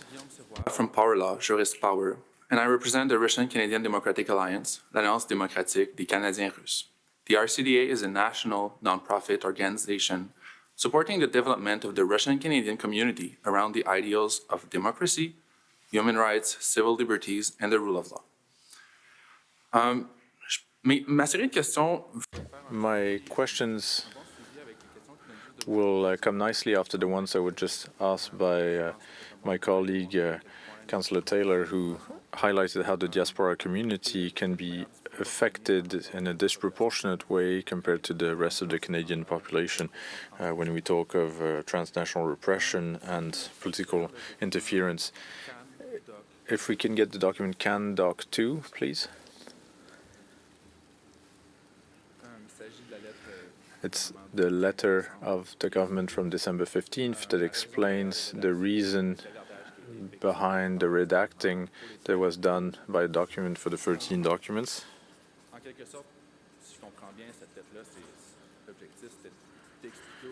The objective was to explain to the public, in the context of this hearing, what would be the redacting and what would be the considerations of the government in doing this. Mr. Sirois, I interrupt you. I believe the document is not on the screen. Yes, it's CanDoc 2. Here it is.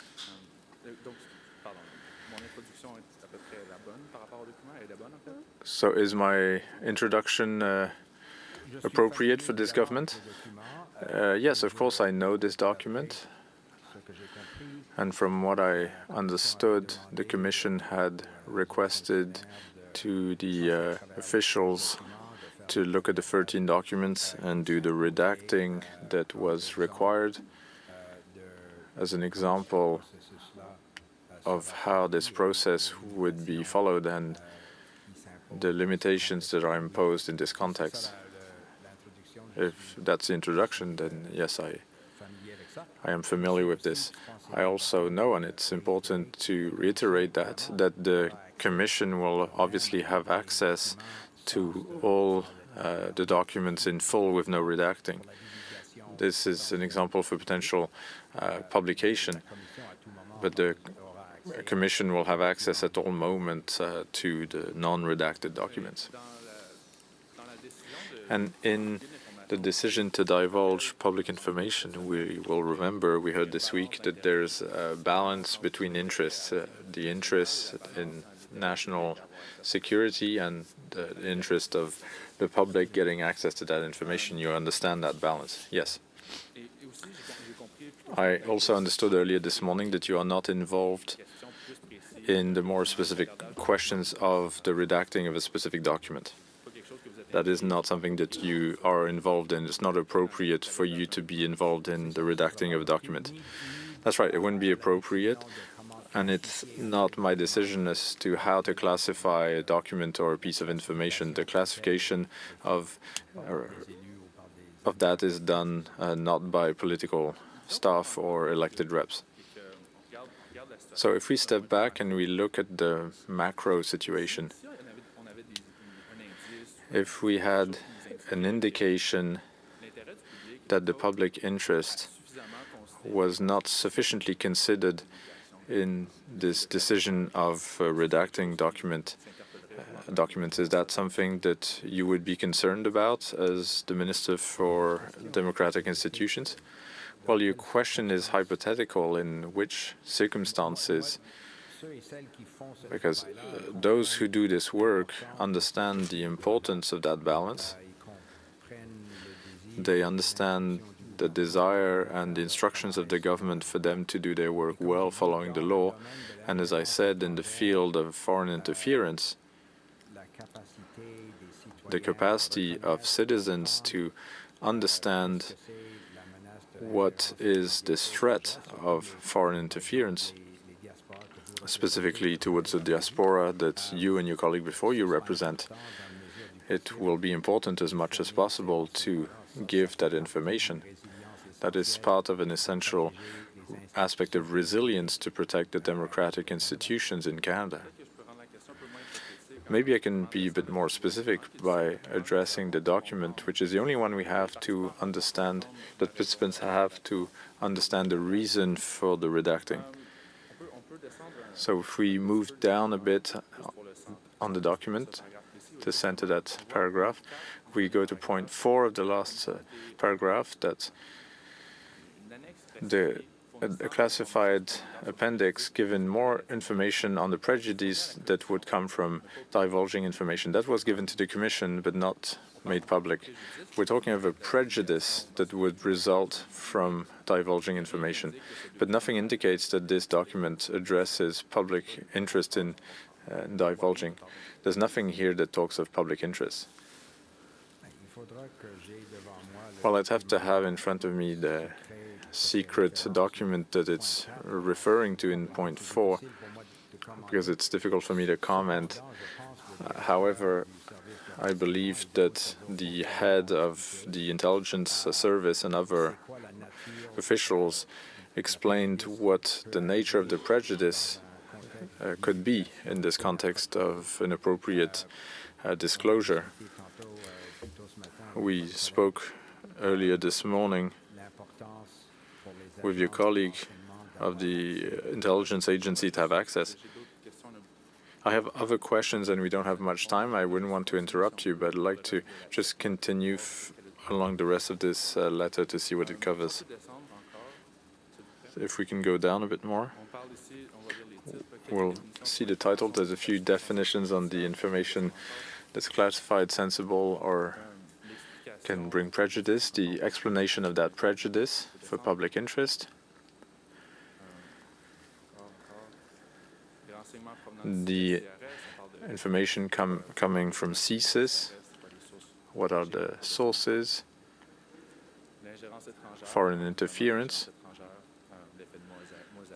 the mosaic effect, for example. We don't really speak of public interest in disclosure. And lastly, we speak of the resources, the 200 hours that my colleague, Councillor Chaudhry, mentioned this morning. And lastly, we speak of the other options to go forward. The only sentence that could indicate certain consideration of public interest is the Government of Canada recognizes the importance of educating the public on the threat of foreign interference. You said so yourself that the appendix mentioning this prejudice to national security, we'd have to see it if there's a question of public interest in disclosure, because right now we don't even know if it was considered that public interest. And the letter we see here that was sent to the participants and the public, from that we cannot know if public interest in disclosure was considered, and even less so if the interest for the diaspora was considered. So I'd like to know, what are we supposed to say, my colleague and myself, to our clients when we try and explain to them that the Government of Canada considers public interest in disclosure? It's the only information we have for this exercise this week, and it does not talk at all of public interest in disclosure. I am fully confident that the security agencies understand a fundamental principle, a basic principle in the operation, that they have the obligation to respect public interest. And as I said, the law plans several mechanisms to ensure that they are doing their work while respecting those principles. There are decisions from the courts and many remedies when it comes to mandates from the intelligence service, and in the law and in the practice there is strong monitoring in the work that those agencies do. But I know and I fully trust that they understand the importance of public interest in the context of foreign interference, in the context of protecting the members of the communities that you and your colleague before you represent.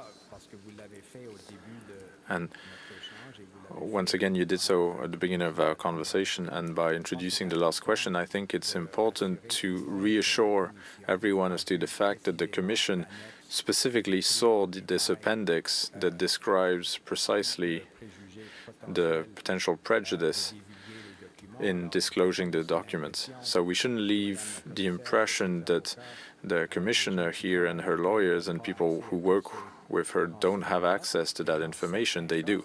But in some cases, that information will be covered by the application of the law for the reasons that the Director and others explained yesterday. So, Councillor Sirois, you're out of time, but I'll let you ask one last question to conclude. Thank you, Commissioner.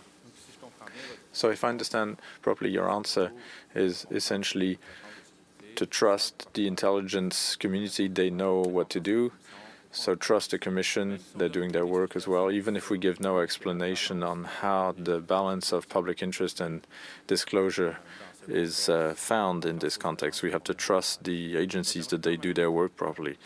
But I would still, Minister, as someone who is responsible in front of the public for these questions, I would like you to commit for with the diaspora for the greater public, to be a bit more transparent on the question of the consideration of public interest and the questions of disclosure of information in the context of this commission. Well, I don't share the way you characterize your question in the sense that there isn't a discussion or proof or evidence that the agencies consider disclosure to the public and the public interest in the disclosure. You will have the chance of hearing other witnesses, and maybe you will call back witnesses you had this week, including officials. So I don't want to be unpleasant, but I disagree with the way you characterize it. It's up to you to do so, but I will not simply accept the premise that these agencies are not fully confident in their obligation or aware of their obligation to protect public interest. And as I said, it's very clear for me and very clear through their discussions with me in their daily work that they understand the work of being committed, engaged with the diaspora communities precisely to increase their resilience and to reassure them as to the fact that the government and the national security agencies do everything they can to protect them. And by collaborating with them is the best way we can do that work. Thank you, Minister. Thank you, Commissioner. Mr. Chaudhry for Jenny Kwan.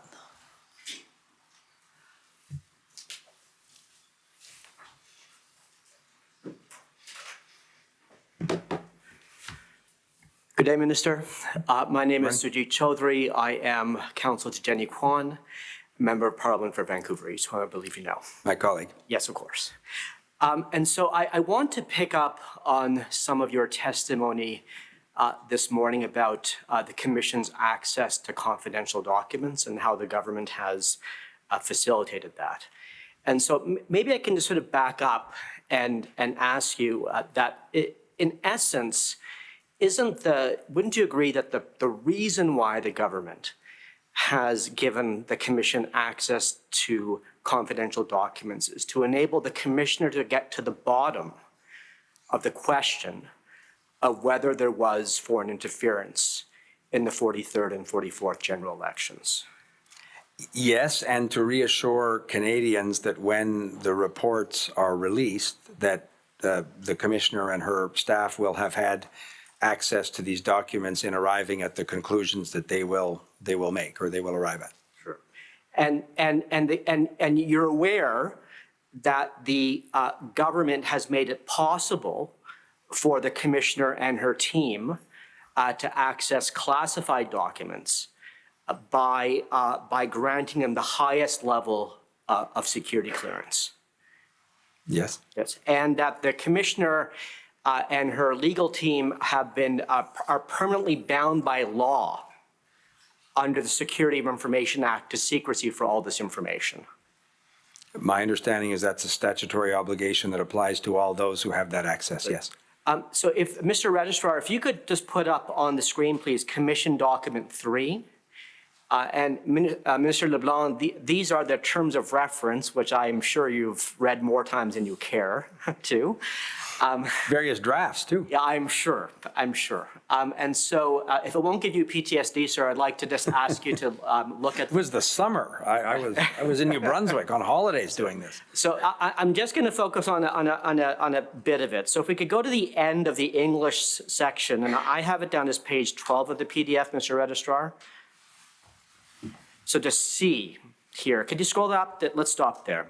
So I'm just going to read it at clause C into the record for the public who's watching, Minister. And this says that the terms of reference direct that the Commissioner be given access so that they may carry out their mandate to those confidential cabinet documents that came into existence on or after November 4th, 2015, and that were provided to the Independent Special Rapporteur on Foreign Interference, the Honourable David Johnston, in relation to the preparation of his first report dated May 23rd. And you recognize that language, obviously. I do. Yes, Minister, so the Commission's informed the participants that these documents have been shared with the Commission in unredacted form. But the Commission has also indicated that the government has, that there are further cabinet documents that aren't covered by this clause, but that have been provided to the Commission, but in redacted form. Are you aware of that? So I'm aware, as we prepared this particular term of reference, that, as you know, the decision to share cabinet documents that are subject to cabinet confidence is properly in the hands of the Prime Minister based on the advice of the clerk. The Prime Minister, November 4th, 2015, is the date on which our government was first sworn in. That's why that date's there. So these would be cabinet documents during the time our government was in office. And the Prime Minister authorized the sharing of the relevant documents around the Protecting Democracy Plan and other elements around foreign interference with Mr. Johnston. And in the terms of reference, we specifically wanted to ensure that those same documents were obviously shared with this commission in an unredacted way. Sure. But there are also additional cabinet documents. The Commission's informed Council that there are additional cabinet documents that go beyond those referenced here in this clause that have been shared with the Commission, Commissioner and her team, but with redactions. So are you aware of that? I haven't seen those particular documents. I would have to look at the documents to be able to comment specifically on those documents. But I think what's important, and I think it perhaps bears repeating, the government wants to be collaborative with the Commission. And if the Commission, in its judgment, determines that there are other documents that they believe are relevant and germane to their work, the government would obviously consider such a request very seriously. So well, then that leads to my question, but is that... Commissioner, if I may, I hesitate to interrupt the exchange. I just want to make a clarification for the record, which is that the Commission didn't say there were other cabinet documents. It said that other documents that the Commission has received contain redactions for cabinet confidence. Fair enough. I stand corrected. And so the question then I have, Mr. LeBlanc, is this: that given that the Commissioner and the Council and her Council have been granted top secret security clearance, and there really is no risk of these documents, of those confidences being disclosed, wouldn't it be, from a practical perspective, be better to give to the Commission these documents without those redactions? The government doesn't need to assert privilege under Section 39 of the Cabinet Evidence Act. It's its option to, but it's not its duty to. Again, the assertion of cabinet confidence is properly, I think, a question that you could put to the clerk of the Privy Council. I'm not a technical expert in this, but there are a lot of people in the Government of Canada that have top secret cabinet clearance that don't see every document subject to cabinet confidence. Our commitment is to ensure that the Commission has, in an unredacted way, access to all of the relevant documents for the Commission to do its work. And as I said, the government would, and the lead Commission Counsel's clarification was important because I had understood differently from your question. A cabinet document is different than a document subject to cabinet confidence. But the Commission is obviously free to make requests to the government that we would endeavor expeditiously to look at with the utmost seriousness. Okay, those are my questions. Thank you, Minister. Thank you. Thank you.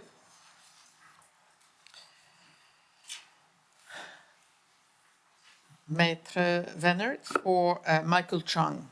Madam Commissioner, Mr. Chong's counsel have no questions for this witness. Thank you. And then I turn to Medjimenakis for the government. Thank you, Madam Commissioner. Je n'ai pas de questions pour ce thème. I have no questions for the Minister. Okay. Any question in re-examination? No re-examination. Thank you. It means that we are done with Minister LeBlanc. Ça sonne pas bien. It doesn't sound nice You are going to let me go, wish me a wonderful weekend, and let me go to New Brunswick. We'll take till 2 o'clock for lunch. And merci beaucoup pour Merci à vous. Thank you very much, Mr. Minister, for appearing before us. The minister says thank you very much. We wish you a wonderful weekend. Mr. Minister, I've bought a Scooby-Doo and there's snow in New Brunswick, so I will try to use it. The commissioner, be careful. Is now in recess until 2 o'clock. Cette séance de la Commission de l'ingérence étrangère va être reprise à 2 heures.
We would like to inform you that the Commission will be commencing shortly.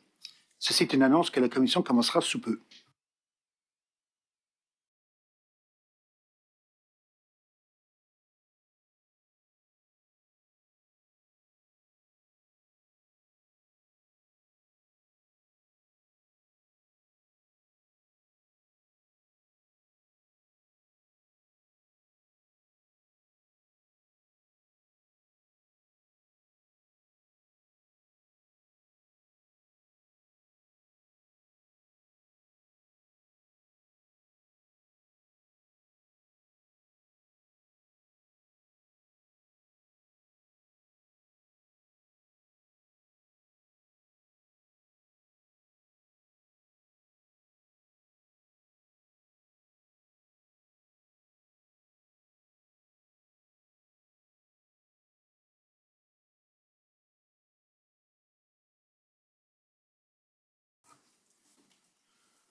Order, please. À l'ordre, s'il vous plaît.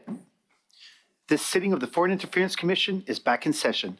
Cette séance de la Commission sur l'ingérence étrangère est reprise.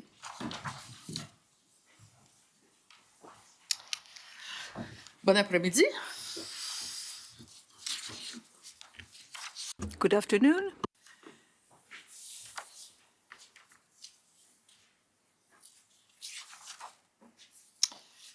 So we are at the closing submissions. And I think I'm right this time. The first one is Maître Leblanc. So you're invited to the podium, Maître Leblanc.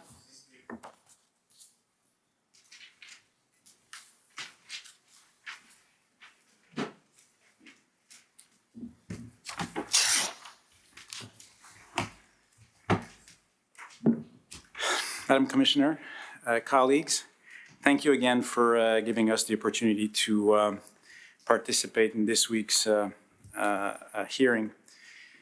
We certainly recognize that the Commission will have challenges and issues with respect to balancing the secrecy and the transparency during its work. However, we do believe that you will have to insist and constantly have in mind that you need to maximize transparency, and not only in the final report, but also as the hearings go along. And why? Why? Because the work of the Commission, the hearings it will have, will give a fuller picture of the Canadian public as to what happened with foreign interference in our elections. And the Supreme Court really said it well, and it's a bit long, I'll fit it in my 5 minutes, but I want to read you extract from Westray. Westray is a Supreme Court decision, an accident in a mine, and there was a public inquiry. And the Supreme Court said this about the importance of a public commission. It says first, and I quote, "One of the primary functions of public inquiries is fact-finding. They are often convened in the wake of public shock, horror, disillusionment, or skepticism in order to uncover the truth. Later on, in times of public questionings, stress, and concern, they provide the means for Canadians to be apprised of the conditions pertaining to a worrisome community problem and to be a part of the recommendations that are aimed at resolving the problem. Both the status and high public respect for the Commissioner and the open and public nature of the hearings help to restore public confidence, not only in the institution or situation investigated, but also in the process of government as a whole. They are an excellent means of informing and educating concerned members of the public." And then it cites Justice Grange, who was presiding an inquiry in the deaths of an infant at the Toronto Hospital for Sick Children. And the extract the Supreme Court reproduces the following. "I remember," this is Justice Grange, "I remember once thinking egotistically that all the evidence, all the antics had only one aim, to convince the Commissioner, who, after all, eventually wrote the report. But I soon discovered my error. There are not just inquiries, there are public inquiries. I realized that there was another purpose to the inquiry, just as important as one man's solution to the mystery, and that was to inform the public. Merely presenting the evidence in public, evidence which had hitherto been given only in private, served that purpose. The public has a special interest, a right to know, and a right to form its opinion as it goes along. And I believe that this is most appropriate for this commission. Therefore, you will have to constantly insist and challenge, I believe, and in all due respect, any government reflexes to keep information confidential if this commission believes there is no need for secrecy. You've heard Mr. Fadden say that there was room to push. Panels, and in all fairness, Mr. Vigneault yesterday nuanced this, but all the other panels said that there was a tendency of overclaiming and of protecting information. Even Director Vigneault admitted, and we all know this, that in a document, sometimes it's only one sentence that is top secret, but the whole document is qualified top secret. I believe that the exercise of redacting will be very important. And I was really happy to hear the minister this morning say that they would do the work, notwithstanding the letter, and more than that, that time would not be an excuse. I'm paraphrasing, we all have what he said, but time would not be an excuse not to do that work. Summaries will be important too. We saw that 20 years ago in the Harare inquiry, there was some difficulties with that. Again, all witnesses said that they were committed to that they would cooperate, and that they would do their utmost best to do those summaries. I think the Commission needs also to insist on that. In a nutshell, you need to hold them accountable. The purpose of today, of not only today, but of this week, I should say, was to make sure that we lay the ground as to what the Commission can expect. And I think it was well done by the Commission and the panelists and the testimonies we've heard. And everybody said that they would strive and cooperate to do that. Now, in the coming weeks and months, it will be the time to deliver. And the Commission, I believe, has all the groundworks to insist and make sure they deliver. We saw in the report MC2, Countering an Evolving Threat, that the best defense against foreign interference in our election, or foreign interference period, is, and I quote, equipping citizens with knowledge. Both Director Vigneault, Mr. Rogers, and even to a certain extent the minister this morning said that this commission was an excellent forum to achieve that. I urge the Commission and I stress the Commission not to miss that opportunity and inform the public about foreign interference, because they have to be reassured and know what happens on a very important topic of democracy in their country. I will close by saying that we are here to help. If the Commission wishes and think that we can, we'll be close and we'll be at the disposal of Commission Council and, of course, you, Madam Commissioner. Thank you very much, Mr. Leblanc.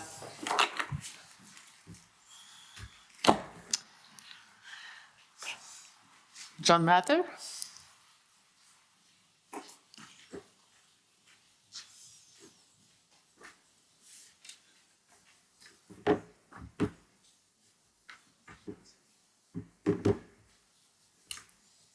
Thank you, Commissioner, and good afternoon. I'd like to begin by saying that the Center for Free Expression endorses everything my friend for the Media Coalition said, and has probably become apparent, we have similar views on these topics. And thank you again also for the opportunity to participate in this phase of the inquiry. I won't talk to you too much about maximizing transparency because you've heard a lot about it.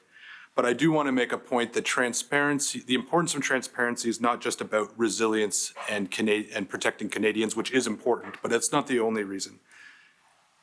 The public has a fundamental right to know if and how their elections were compromised, and if they were not compromised, what information is available to show that those allegations are not true or incorrect. The public has a right to know if foreign states have engaged in donation kickback schemes, or if members of parliament have acted against the national interest. Mr. LeBlanc has done me the favor of reading for you from the Westray mine case, and I think the principles he stated are very important and should be top of mind while you're considering these issues. Commissioner O'Connor in the Rar case adopted that portion of the Westray Mine decision and noted that as important as the commissioner's report is the process of public exposure of the facts that allow the public to make its own evaluation over time. And so the CFE encourages the Commission to make every effort it can to ensure that Canadians have the necessary information so they, in addition to you, can evaluate what happened. Fulfilling the mandate of maximum transparency requires scrutiny. You've heard, again, enough about the culture of overprotection. You've heard about the Arar Commission. And scrutiny requires this commission to challenge some of the notions that the government have put forward. You may ultimately agree with the government on some of those positions, but they must be submitted to rigorous review.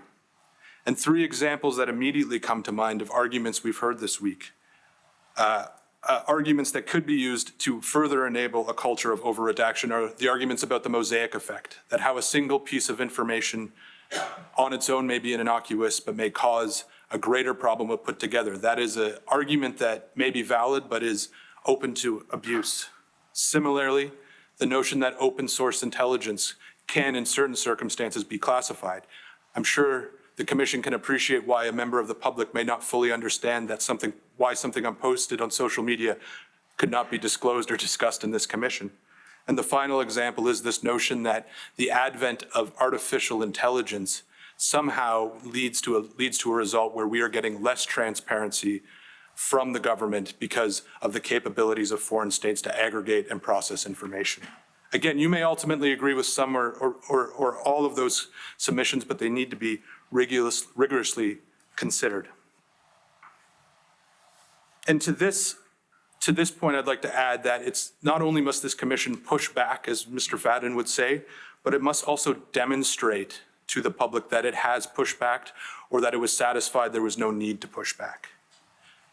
It's important for this commission, for the government, and for the public that the Canadians trust this process.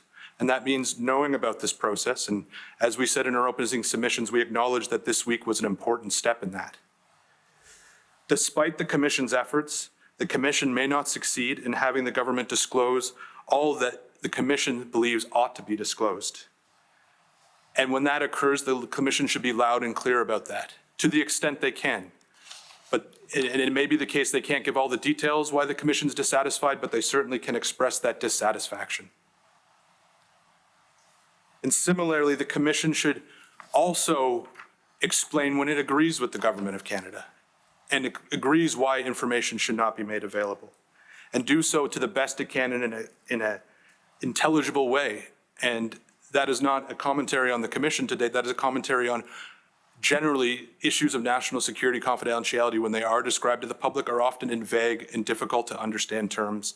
And the Commission should try as best it can to explain how it can why certain information isn't available. We'll provide more detailed information in our written submissions about suggestions going forward.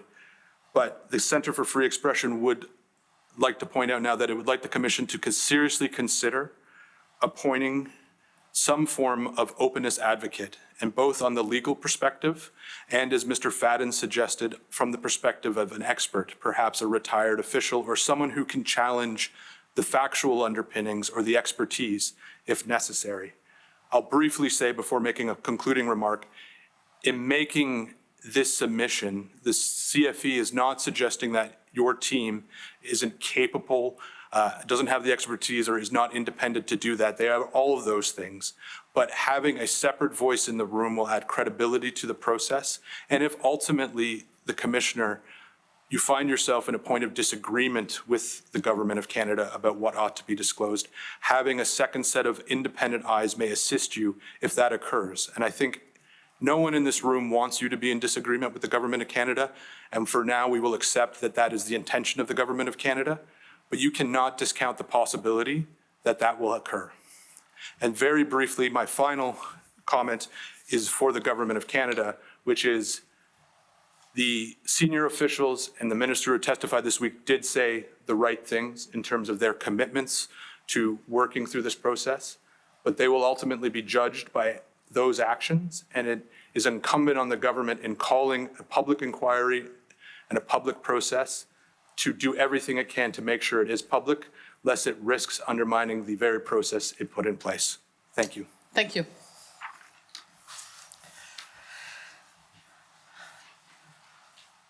Anna Taylor?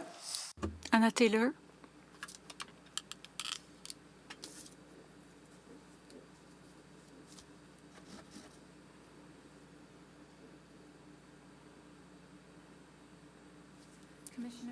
Madame la commissaire, participants,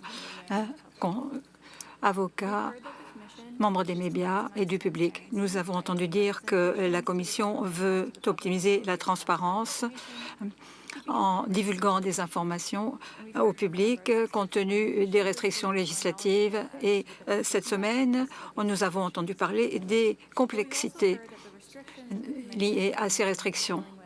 Mais nous savons que ces restrictions ne sont pas absolues. En fait, il y a d'importantes exceptions lorsqu'il s'agit. For example, the Communications Security Establishment may disclose information relating to a Canadian or a person in Canada to any appropriate person if its disclosure may help prevent death or serious bodily harm under Section 46(2) of the Communications Security Establishment Act. We heard from Ms. Tayeb that based on her experience, the risk of bodily harm is also considered in a decision to disclose information if the person at risk is located outside of the country. And although not explicitly mentioned in the Act, the risk of serious mental harm would also be a factor considered. So despite statutory limitations, there's leeway for the Commission and the government to work with. Indeed, that's why we've been meeting to discuss these issues this week. We've even heard that in some cases, disclosure can fortify national security, particularly when it comes to the experiences of targeted communities and cybersecurity risks. Ultimately, we've heard that there's a balance to strike between national security concerns and the public interest in disclosure. We were encouraged by Professor Michael Nesbitt to turn to the Commission's terms of reference to determine the principles that should underlie the Commission's understanding of the public interest. At Section AIC2 of the Commission's terms of reference, the protection of members of diaspora, especially vulnerable to foreign interference, is clearly made a priority. The assertion that this should be treated as a priority has been echoed throughout the hearings this week. The Coalition submits that the personal security interests of diaspora communities targeted by foreign governments and entities, as well as their ability to take precautions to protect themselves, must be treated as an essential aspect of the public interest in disclosure, and therefore an essential aspect of the required balance to be struck by the Commission and the government. The effects of foreign interference and transnational repression on targeted members of diaspora communities are often severe. The methods used by foreign entities that target diaspora in Canada have been known to result in serious mental and physical harm up to and including death, not only to individual targets, but their loved ones living in Canada and abroad as well. And unless members of targeted communities know the threats they face, they cannot take precautions to adequately protect themselves or the people they love, work with, or whose identities and beliefs they share, whether in Canada or abroad. Expert Leah West spoke to the role the Commission can play in making sure the public understands how foreign interference affects targeted communities in order to build resilience. We submit that the Commission has an opportunity to contribute to greater awareness, resilience, and safety among diaspora communities targeted by foreign interference and transnational repression. The Commission can do this by urging the government to make public information in its possession that helps targeted communities understand the foreign interference threats they face so they can properly protect themselves. By emphasizing this interest in its representations, the Commission would be effectively doing its part to find the proper balance between ensuring national security and protecting the public's interest in disclosure, including the personal security interests of affected diaspora, as it works through its mandate. We also note that foreign interference does not always take the same form. We ask the Commission to be alert to the variations in the forms of foreign interference that exist among communities and repressive foreign governments in its effort to prioritize the government disclosing information necessary to give diaspora communities the ability to take precautions. As Minister LeBlanc explained this morning, the more information diaspora communities have about foreign interference, the better these communities are able to understand, detect, and deter the threats they face. Classified information in the government's possession that speaks to patterns of threatening conduct by foreign entities against targeted communities, including pressure on their associations abroad to participate in this conduct, should be made public to the extent possible or included to the extent possible in public summaries or in the Commissioner's interim or final reports. We submit that to the extent possible, redactions should be lifted from information that would alert diaspora in Canada that their community is a target or alert them to the nature of the danger they face. This should be done to ensure that community members can take the precautions they feel they must to respond to the very real threat of transnational oppression in Canada. Thank you, Commissioner. Thank you. I think the next one is John Duty, representing the Ukrainian Canadian Congress. Good afternoon, Commissioner and colleagues. I'd like to start by thanking the Commission for allowing the Ukrainian Canadian Congress to take part in this week's hearings. After this week's hearings, the public is hopefully in a better position to understand the difficult challenges faced by this Commission. Throughout this week, we have heard much about the tension between transparency, especially when it relates to attacks on our democratic institutions, and the need for secrecy surrounding issues of national security. This tension is going to permeate this Commission's work. As we have heard, while there is no easy solution, we've heard repeatedly that the Government of Canada is committed to working with the Commission to meet their mandate. We've heard this week that despite any redactions that may be applied to the publicly released documents, the Commission has access to all the documents in unredacted form. While this is obviously reassuring to know, there is a big difference between the Commission having access to the information and the public having access. This is a public inquiry designed to inform the public about these issues, which impact every Canadian in this country. The public nature of this inquiry must exist in more than just name. The public must be provided with as much information as possible. The UCC would urge this Commission to press the government to carry through with their commitments that we've heard throughout this week, to work with the Commission, and to push for disclosure of as much information as possible.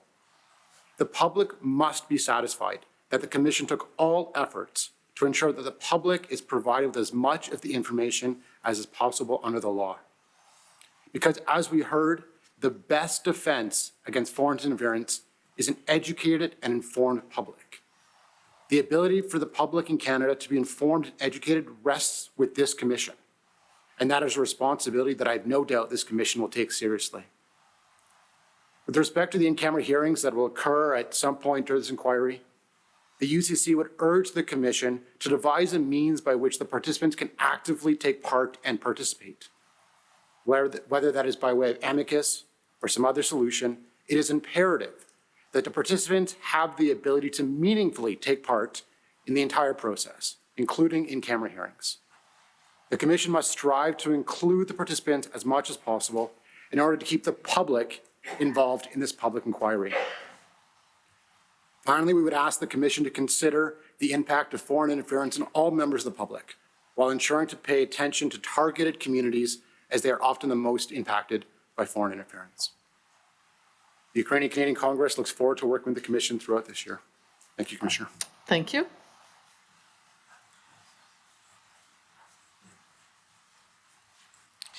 Merci, Roy.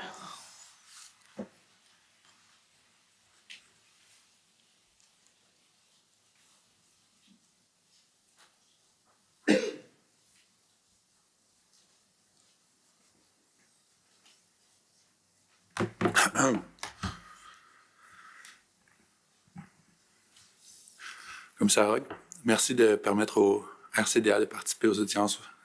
Thank you for allowing us to participate in these hearings. Matter of utmost importance. What information should be disclosed to the public in the context of this inquiry? These discussions highlighted 1, the disproportionate impact of foreign interference on diaspora communities. 2, the pivotal role of these communities' interests in the disclosure of sensitive information. And 3, the critical importance of these considerations to fulfill the Commission's mandate. The diaspora communities, while integral to the rich tapestry of our nation, often find themselves uniquely vulnerable to foreign interference. As acknowledged by CSIS Director David Vigneault yesterday, this is not just a matter of external influence, but a direct attack on their civil liberties and freedom. It is clearly unfortunate that no members of the diaspora were invited to speak on this issue this week. Nevertheless, evidence presented this week has still revealed that foreign powers disproportionately target members of the diaspora communities through threats, manipulation, and coercion. These actions not only undermine the individual freedoms of diaspora members, but also create an atmosphere of fear and mistrust within these communities. Such interference is a blatant violation of Canadian human rights, values, and principles. It infringes upon the rights to free speech, security, liberty, and political participation. It also infringes upon the right to equality, which provides that members of the diaspora are equally deserving of concern, respect, and consideration as the rest of the Canadian society. These rights are the cornerstone of any democratic society. While the state has a legitimate interest in safeguarding national security, this interest must be carefully balanced with the rights and interests of the public, and most importantly, the rights and interests of the diaspora. Sometimes the information is so important for the public interest that the balance will favor disclosure of the information, notwithstanding any impact on national security. Regarding this week, which was supposed to be about fostering transparency and enhancing public awareness and understanding, not only no members of the diaspora were invited to provide evidence, but the government's explanation for redacting information does not even mention this balancing exercise or even the public interest in disclosing information. This is appalling. It may be true that sometimes secrecy allows agencies to protect national security more effectively, but as CSIS Director David Vigneault recognized yesterday, accountability and transparency also serve this exact same purpose. Further, transparency empowers diaspora communities, enabling them to personally understand, weigh, and respond to the threat posed by foreign interference and engage in democratic processes more securely and informedly. Our legal system has consistently emphasized the necessity of transparency and accountability in legal proceedings, especially when civil liberties are at stake. Past public inquiries have also stressed the importance of having a transparent and open process to educate the public about the events leading up to a shocking societal problem. And there are few more shocking societal problems than the allegations at the heart of the present inquiry. Members of the diaspora communities moved to Canada seeking sanctuary.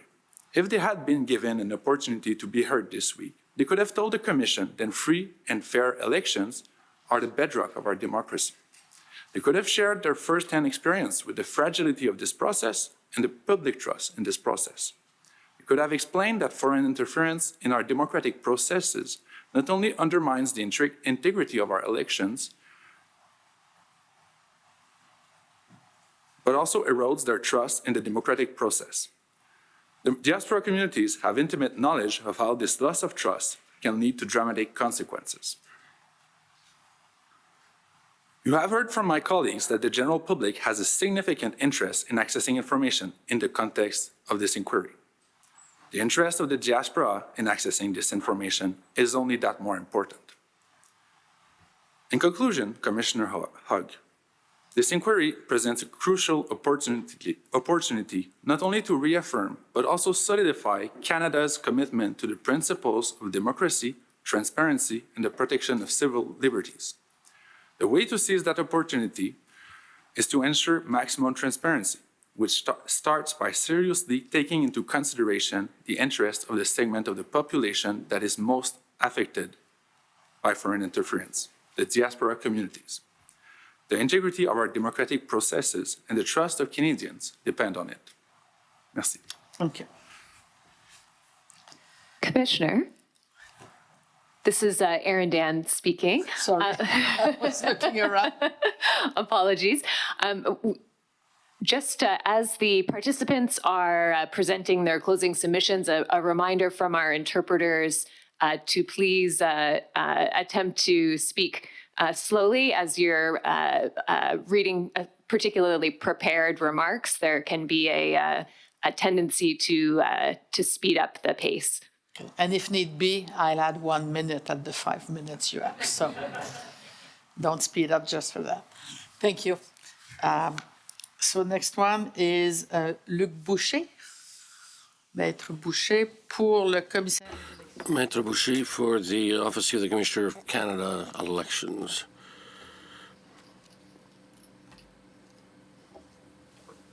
Bon après-midi, Madame. Good afternoon, Madam Commissioner and colleagues. Luc Boucher. I am Luc Boucher, and I represent the interest of the Commissioner of Elections here. From the outset, the Office of the Commissioner of Elections wishes to thank you, Madam Commissioner, and I will now slow down because I suddenly realized I was moving quickly, as well as the team of the lawyers of the Commission, having taken the time of very important issues related to disclosure in the public sphere of government confidential information and the potential impacts related to such disclosure when inappropriate. We take note of the suggestions of the tools available to the body of the inquiry here, for example, summaries, in order to overcome this obstacle and increase the accessibility of the public to said information. We grasp the opportunity afforded us by you today to say as follows. The Office of the Federal Commissioner of Elections is an independent organization, and as well as being impartial, created and regulated by the Elections Act. Madame Caroline Simard is the Commissioner in Port, and her responsibilities include to ensure the observation and control of the Elections Act. In the exercise of this function, the Commissioner of Elections undertakes inquiries about possible breaches of the law, and the results of this might lead to criminal charges or with compliance agreements, and also administrative and monetary penalties against a person. But whoever says inquiry is obviously talking about information gathering. And the sources, the means of obtaining this information, and even the information itself, might be confidential. And for different reasons that justify this confidentiality. Over and above general principles of confidentialities of information as discussed here this week, the confidentiality of the information gathered during your inquiry is also under the control of the Elections Act of Canada. This act contains provisions about confidentiality that forbid the Commissioner and her team to share the details related to the inquiries that she undertakes. This for fact of not allowing them to communicate includes the facts or things that could be deduced from them, the name of the complainant, for example, the witnesses, as well as the person whose behavior is subject to the investigation. This confidentiality is justified by various factors, in particular the protection of sources, the duty to not harm an existing inquiry, but there's a particular factor that justifies this duty to maintain confidentiality that is applicable application to the inquiries of the Commissioner and that we can't ignore here, and that is partisanship. Indeed, to allow one to disclose publicly a simple allegation made to the Elections Commissioner that has not yet been rigorously checked out, not only could imperil the investigation, but might hurt the reputation and the career of the targeted person. This would transform the Election Commissioner's Office in a tool to be used for partisan purposes, which is completely contrary to our mandate and objectives, of course. So consequently, the duty of confidentiality can only be lifted into certain limited circumstances that are identified by the Elections Act itself. And it's a part of these general principles and those discussed by the Elections Act of Canada that the Elections Act of Canada, yes, that the Office of the Elections collaborate and will collaborate with this Commission in order to facilitate its operations with the maximum of transparency. Thank you, Maître Boucher.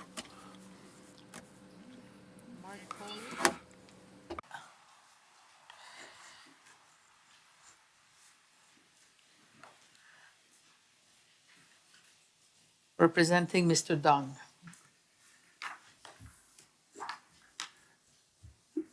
Yes, good afternoon, Commissioner. Thank you for this opportunity to address you on behalf of Mr. Dong at this early stage in the proceedings. Votre commission d'enquête, j'aimerais dire Mr. Dong is the Member of Parliament for Don Valley North. And I want to start with a theme that came up this week that is important from our point of view on behalf of Mr. Dong and for all of us in this part of this process. And that was the theme that, I'll put it in the words of Professor Leah West, who said leaked information, just because it is leaked information, does not mean it is true information. And we've heard that theme repeated this week. We've heard it in lots of other places as well. And leaked information and stories are the reason, to some extent, that we're here. They have triggered this commission. And very personally for Mr. Dong, they explain why he is here represented individually. As you know, he was the subject of a story related to foreign interference that turns out to be wrong. And it's, I'll come back to that story, but it's helpful context, of course, that we have heard this week in the balance between two things. On the one hand, that need for secrecy, and on the other, the need that this commission has and the importance for this commission of transparency. And I can tell you, we join the chorus of all the other parties asking for transparency, urging you to push for it. And the reason for that is, as I say, very personal for Mr. Dong. It is important. It's also, I'd go so far as to say, urgent. And the reason is because, let me start with Mr. Dong himself. He has had a career that has been derailed by what has happened, and he has a life that's derailed as well. And he is someone who has spent his life in public service, his adult life in public service here in Canada. He has worked for representative elected officials. He himself has been an elected official. And he's here through us, participating in part, focused on repairing that damage, the damage done to that life and career, and to help and to be a part of helping you in your mission. So there's Mr. Dong, there's the diaspora community, which for Mr. Dong, as you know, one of very few members of parliament who are of Chinese descent and who immigrated to Canada. The stories surrounding him create a cloud of distrust and a question of loyalty around that community. There are volunteers, as everyone here knows, who work on campaigns. There are people who work very hard on the campaign for Mr. Dong and others. There are people who worked on his campaign who take pride in their work, in making sure that those rules we heard from Minister LeBlanc, making sure that those rules are followed, making sure that election finance rules are followed, that everything is checked and the campaign is run well and smoothly. And those people are, of course, affected by stories like the ones that affected Mr. Dong. There's also Mr. Dong's family. As you can imagine, stories like this don't just affect him. When he gets threats, that also affects his family. And they too are impacted by all of this. And perhaps most importantly for the work of this commission, there are his constituents and the voters generally. And those people have had their choices, their ballots called into question by this. And so all of this really entirely behind this push for transparency to help cure this, to help repair the damage that has been done.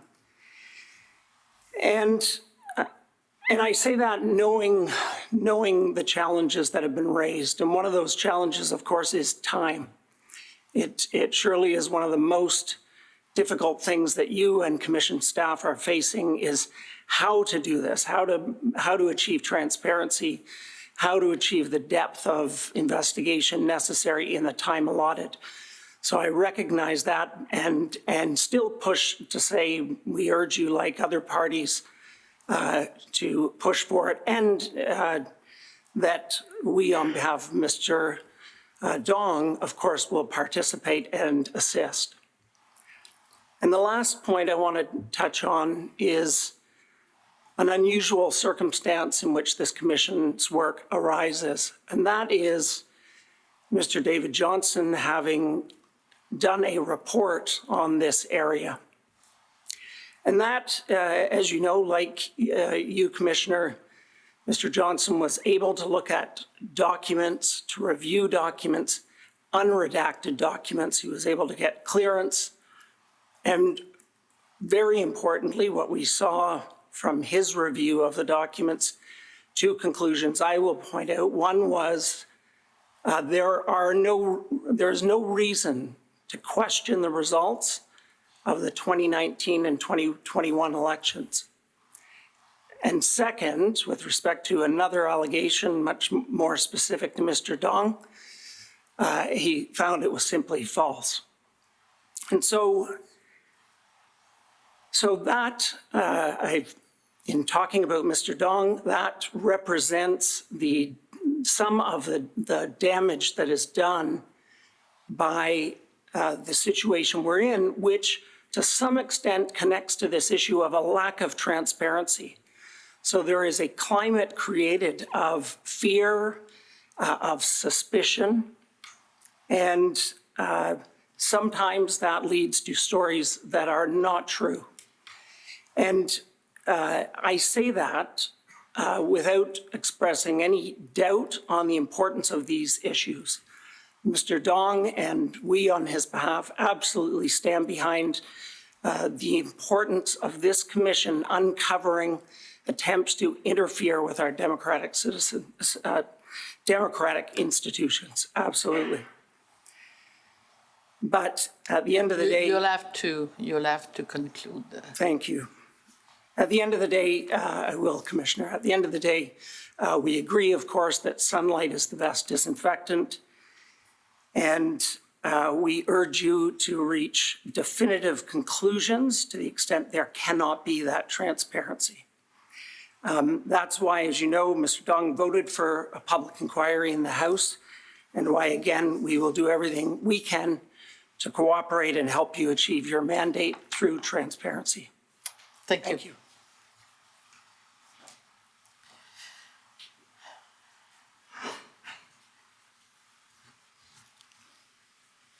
Your turn, Maitre Vanner. Acting for Michael Chung.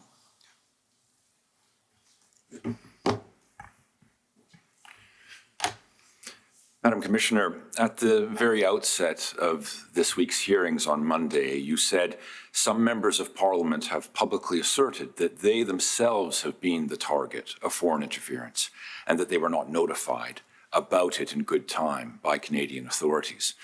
My client was very heartened to hear you emphasize this aspect of your work from the start of this commission. Now, the hearings this week are, of course, directed at something else, the challenge of balancing the undoubted need for national security confidentiality with our growing appreciation of a concurrent need, which is to increase our country's resilience against foreign interference through some measure of transparency and public awareness. In their evidence, the experts and witnesses you've heard have made clear that the protection of Canada from interference by our adversaries requires constant vigilance by our elected officials and our public servants. Mr. Chong came into these hearings with profound respect for the work our national security agencies do to keep this country safe and to live up to the promises we have made to our allies. The evidence we've heard so far reaffirms Mr. Chong's confidence in our national security professionals. But something has clearly gone wrong, despite the expertise and dedication of our national security community. Mr. Chong and his family have been exposed to threats of coercion by PRC officials and agents operating in this country. Other MPs have also been targets. And almost all of what we know of these events has come not from awareness-raising sessions like the one we've had this week, or from statements by cabinet ministers, or from briefings of MPs by officials, or from testimony at parliamentary hearings. Instead, almost all of what we know so far comes from newspaper reports based on sources in the intelligence community. So this commission is an opportunity for the Canadian public to understand the true extent of foreign interference in this country. And I emphasize, for the Canadian public to understand and learn. It won't be enough, Commissioner, for you and your council to learn what has gone wrong and to write it up in some confidential annex that most people will never see. Because it is for the public. The public has the ultimate responsibility in our democracy to judge political decisions taken by the ministry. Mr. Chong fully appreciates that much of the work that you must do will necessarily take place behind closed doors. He appreciates that. But we ask that you always bear in mind the purpose of national security confidentiality. And you know it well, it's to protect national security sources, methods, and information from disclosure which could be harmful to Canada. But not to protect the ministry or elected officials from scrutiny of their handling of the national security file. Whether the government has failed to protect Mr. Chong and his family, or other MPs, or diaspora communities across this country, those are questions this commission can explore here in public by calling witnesses and demanding documents and making findings. The witnesses before you this week have warned against the practice of overclaiming that can creep into our national security culture. Mr. Fadden pointedly observed that this country is less transparent about national security matters than our American, British, and Australian allies. That should give you pause. If I may put it a little broadly, Madame Commissionaire, faut pas être plus catholique que le pape. Why should you be more Catholic than the Pope? Hearings, Canada can be expected to resist disclosure, to resist discussion, to resist determinations. And sometimes they'll just be doing their job. As I've said, we acknowledge that this is difficult work and there are confidences that have to be protected. But when you hear Canada make those submissions, we ask, Commissioner, that each time you be asking yourself, is this truly needed to protect national security? Or am I being asked to protect something else? Thank you. Thank you.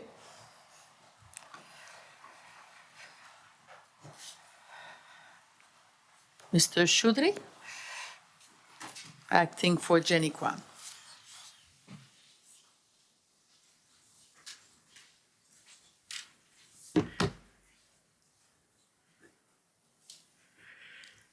Commissioner MP Kwan thanks you again for granting her standing. She thanks you for your public service and taking on this enormous and I'm sure what at times will be a thankless task, and looks forward to assisting you in whatever way possible. In addressing how to balance national security with public transparency, there are 5 issues we believe you should consider. First, We are here because of explosive allegations that strike at the heart of the integrity of Canada's parliamentary democracy. These allegations are known to everyone in this room, and I will not repeat them. What I will say is that these allegations provide the necessary context within which the Commission must balance national security with public transparency.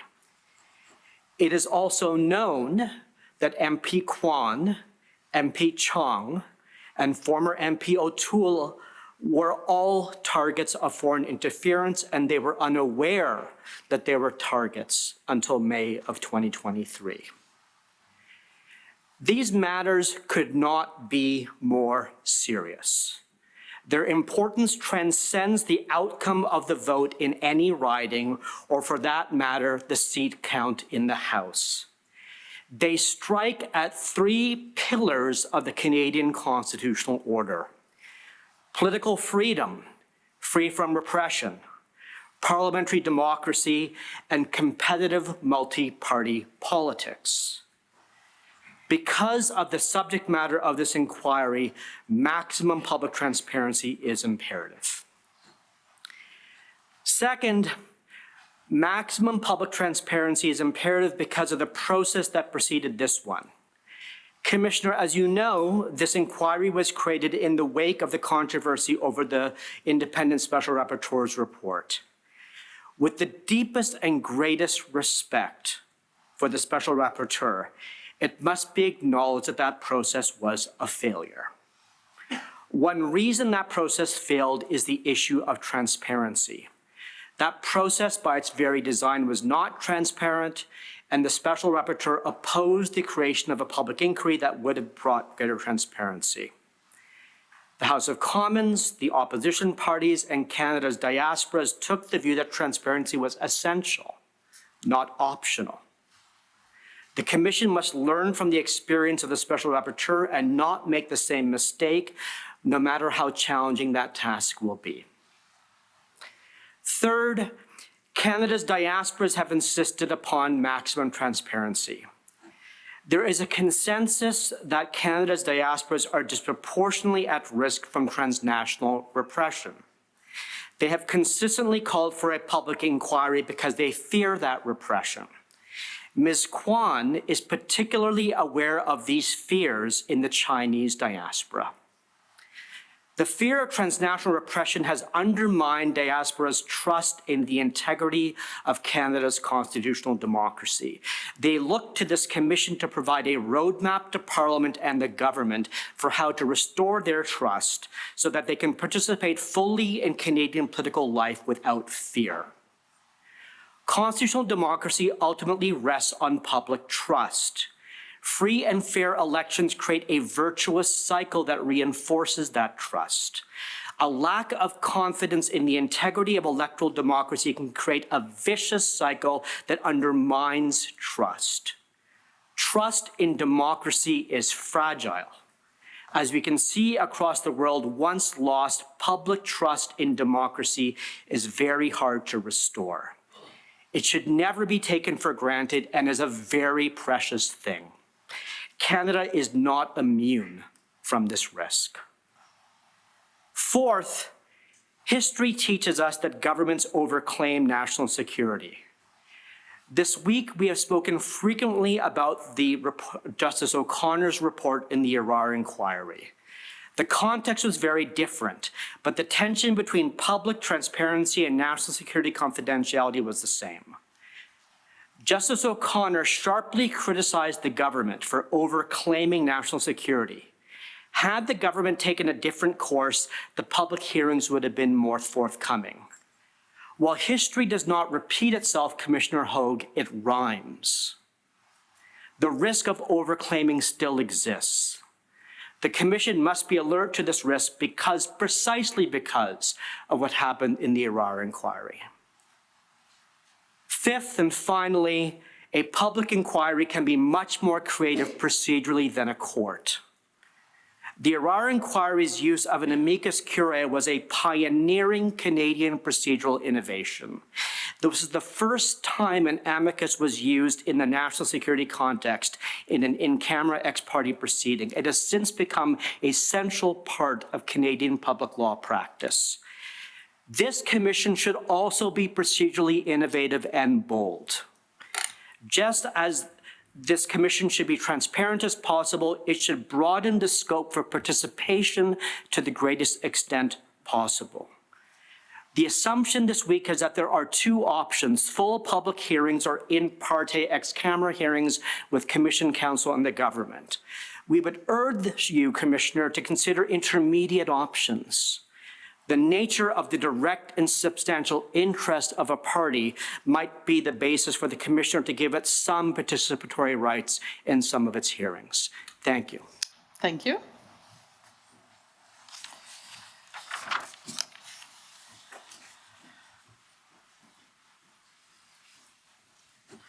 I think we are now going on Zoom. Michael Wilson, acting for the Conservative Party. You have to turn on your mic, or we have to do it. I'm not sure. Is it controlled from here, or? Good afternoon, Commissioner. Can you hear me now? Oh, okay. Excellent. My name is Michael Wilson, and I am legal counsel to the Conservative Party of Canada.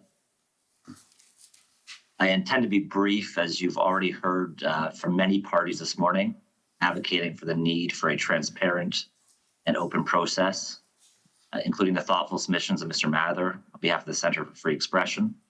We agree with much of those submissions.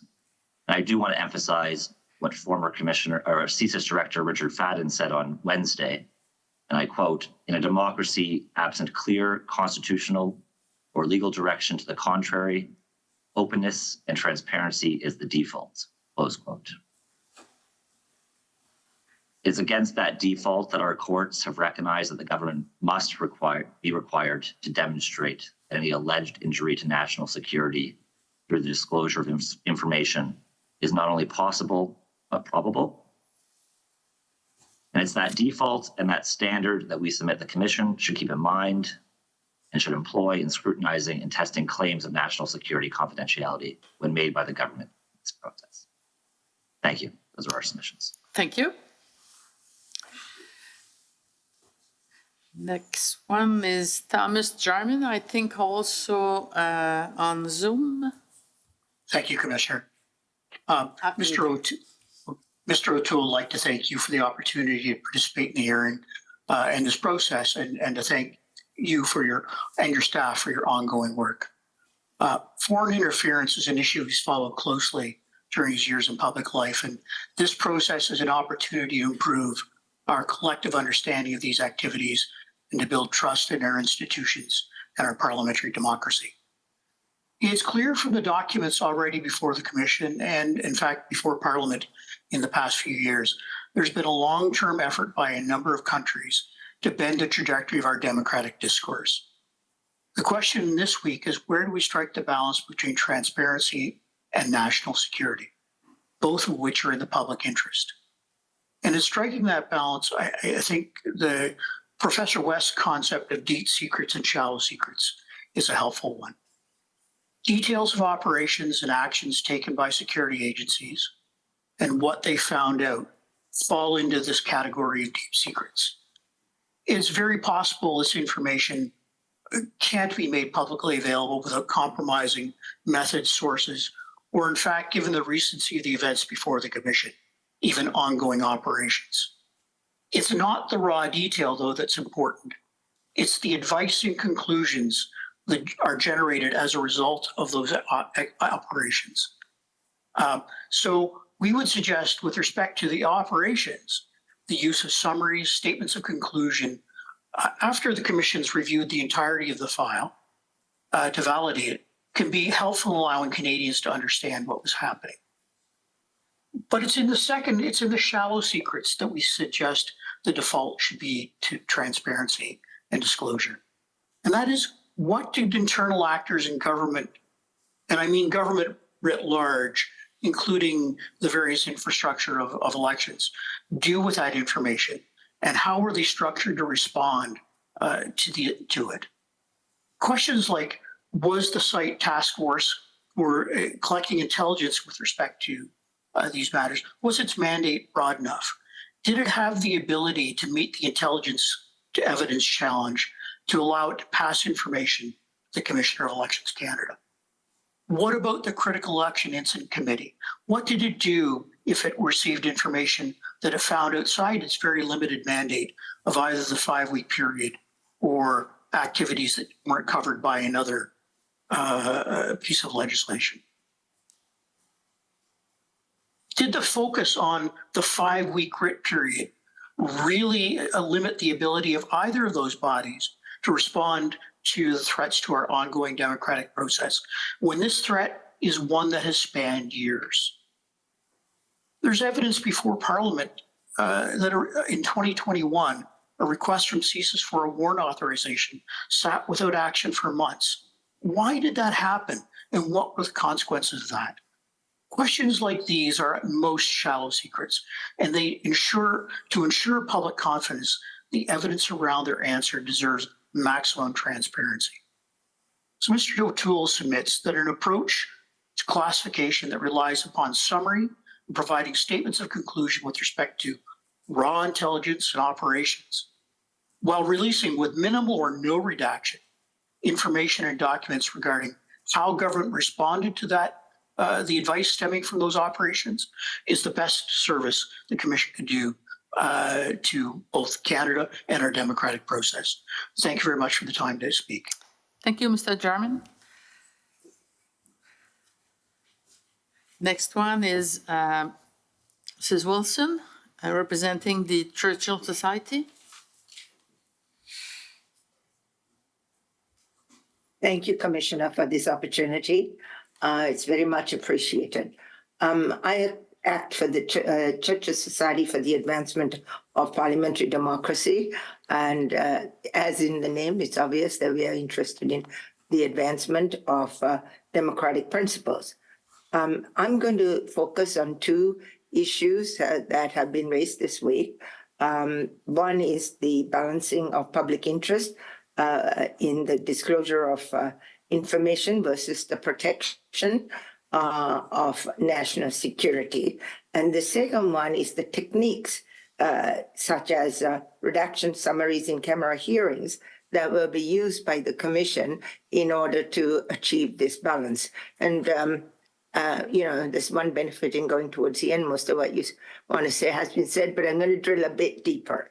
The Iraq Commission, I think, gave us a good bird's eye view of the challenges that can exist in dealing with this kind of issue, and all the attempts that were made to obtain information from the government.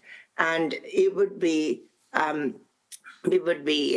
naive to think that much has changed in government, and government that has been jealously guarding its information is all of a sudden going to be very cooperative in this front. And this does not come from any, I think, ill motive. It's just that it's an honestly held belief. To do your job well, you have to guard this information. And the public interest, on the other hand, may have changed or tilted to make this it in the public interest to release more information. And in that regard, I urge the Commission to do what Justice O'Connor did and appoint an amicus, because the role of Commission Counsel is very different from the kind of role that Mr. Ron Atke played as amicus for the O'Connor inquiry. And it was much more of an adversarial push and pull kind of role. And I think it was necessary then, and this is a suggestion only, it may well be necessary now, and it's something to be kept in mind. The Society also suggests that there be a transparency in its proceedings, as well as the methods it uses to get document production. Hence, one way is through the amicus. But this becomes much more important when we think of the interest that various diaspora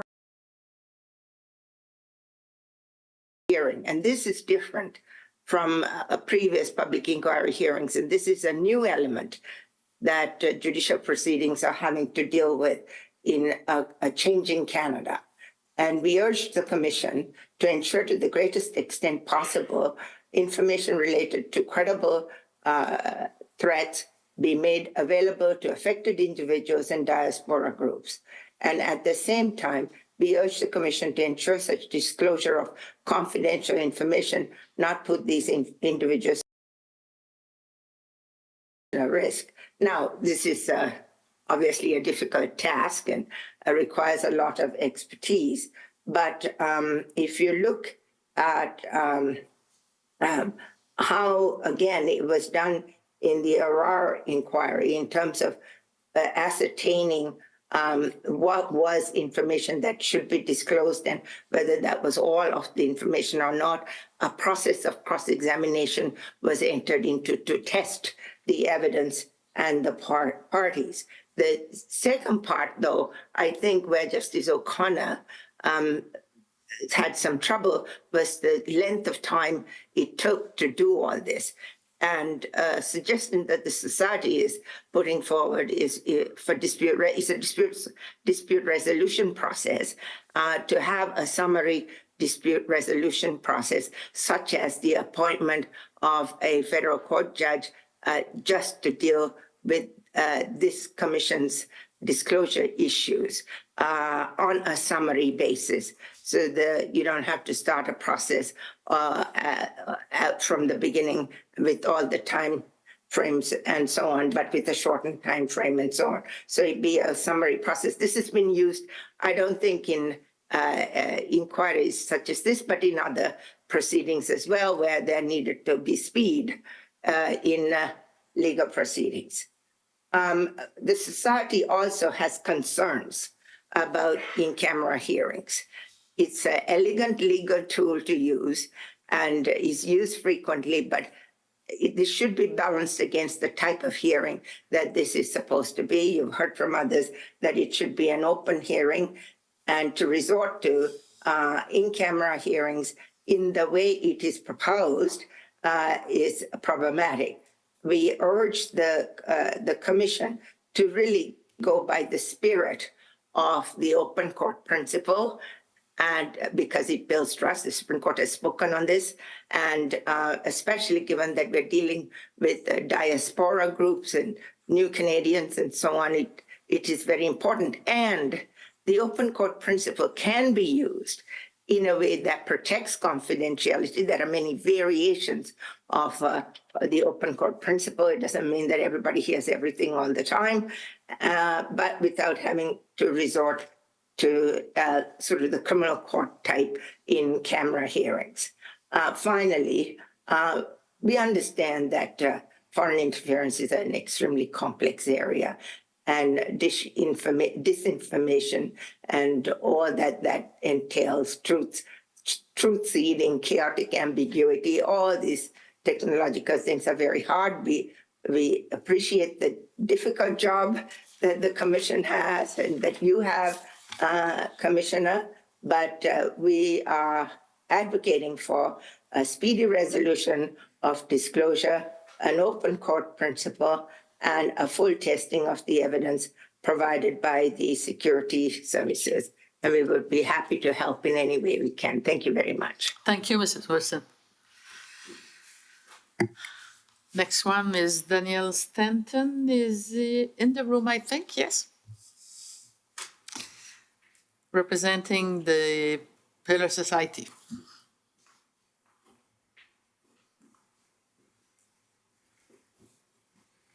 Afternoon, Commissioner, esteemed colleagues.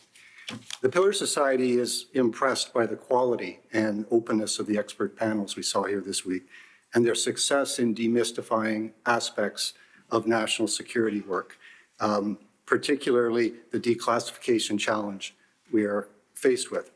Our colleague participants, expert panelists, and the Commission understand the need to find that comfort zone between unnecessarily jeopardizing the sources and methods of collecting intelligence and the reflexive tendency of the government to keep the lion's share of reporting classified.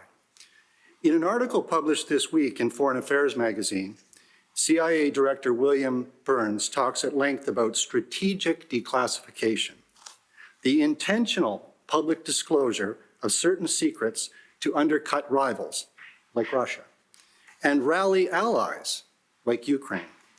Let us look at our declassification exercise as more than simply transparency for Canadians, but as an effective tool to counter foreign interference from Canada's adversaries. We feel that strategic summaries of the redacted reporting are perhaps the most effective tool to strike that balance between maintaining national security and educating Canadians about this comprehensive and persistent national security threat. Raw reporting cannot and should not be declassified. It is intelligence, it is not evidence, and it is open to a wide range of misinterpretations. While cynics may question the integrity of executive summaries, the Commission's mandate is not to win over the deep state aficionados, and considering the alternatives, as Winston Churchill once said, this may be as good as it gets. We heard this week about third-party reporting and the Five Eyes, which we are told are following these proceedings with rapt attention.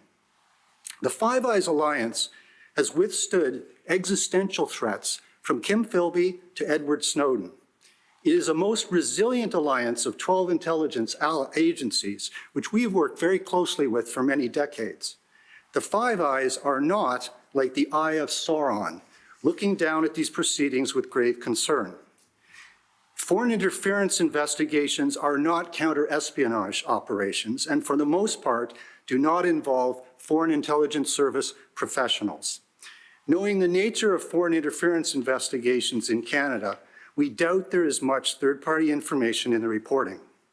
What is there may be corroborative, may be tangential to an investigation, but any third party that is foundational to case building can easily be reviewed ex parte, or perhaps excised from an executive summary. Thank you. Thank you.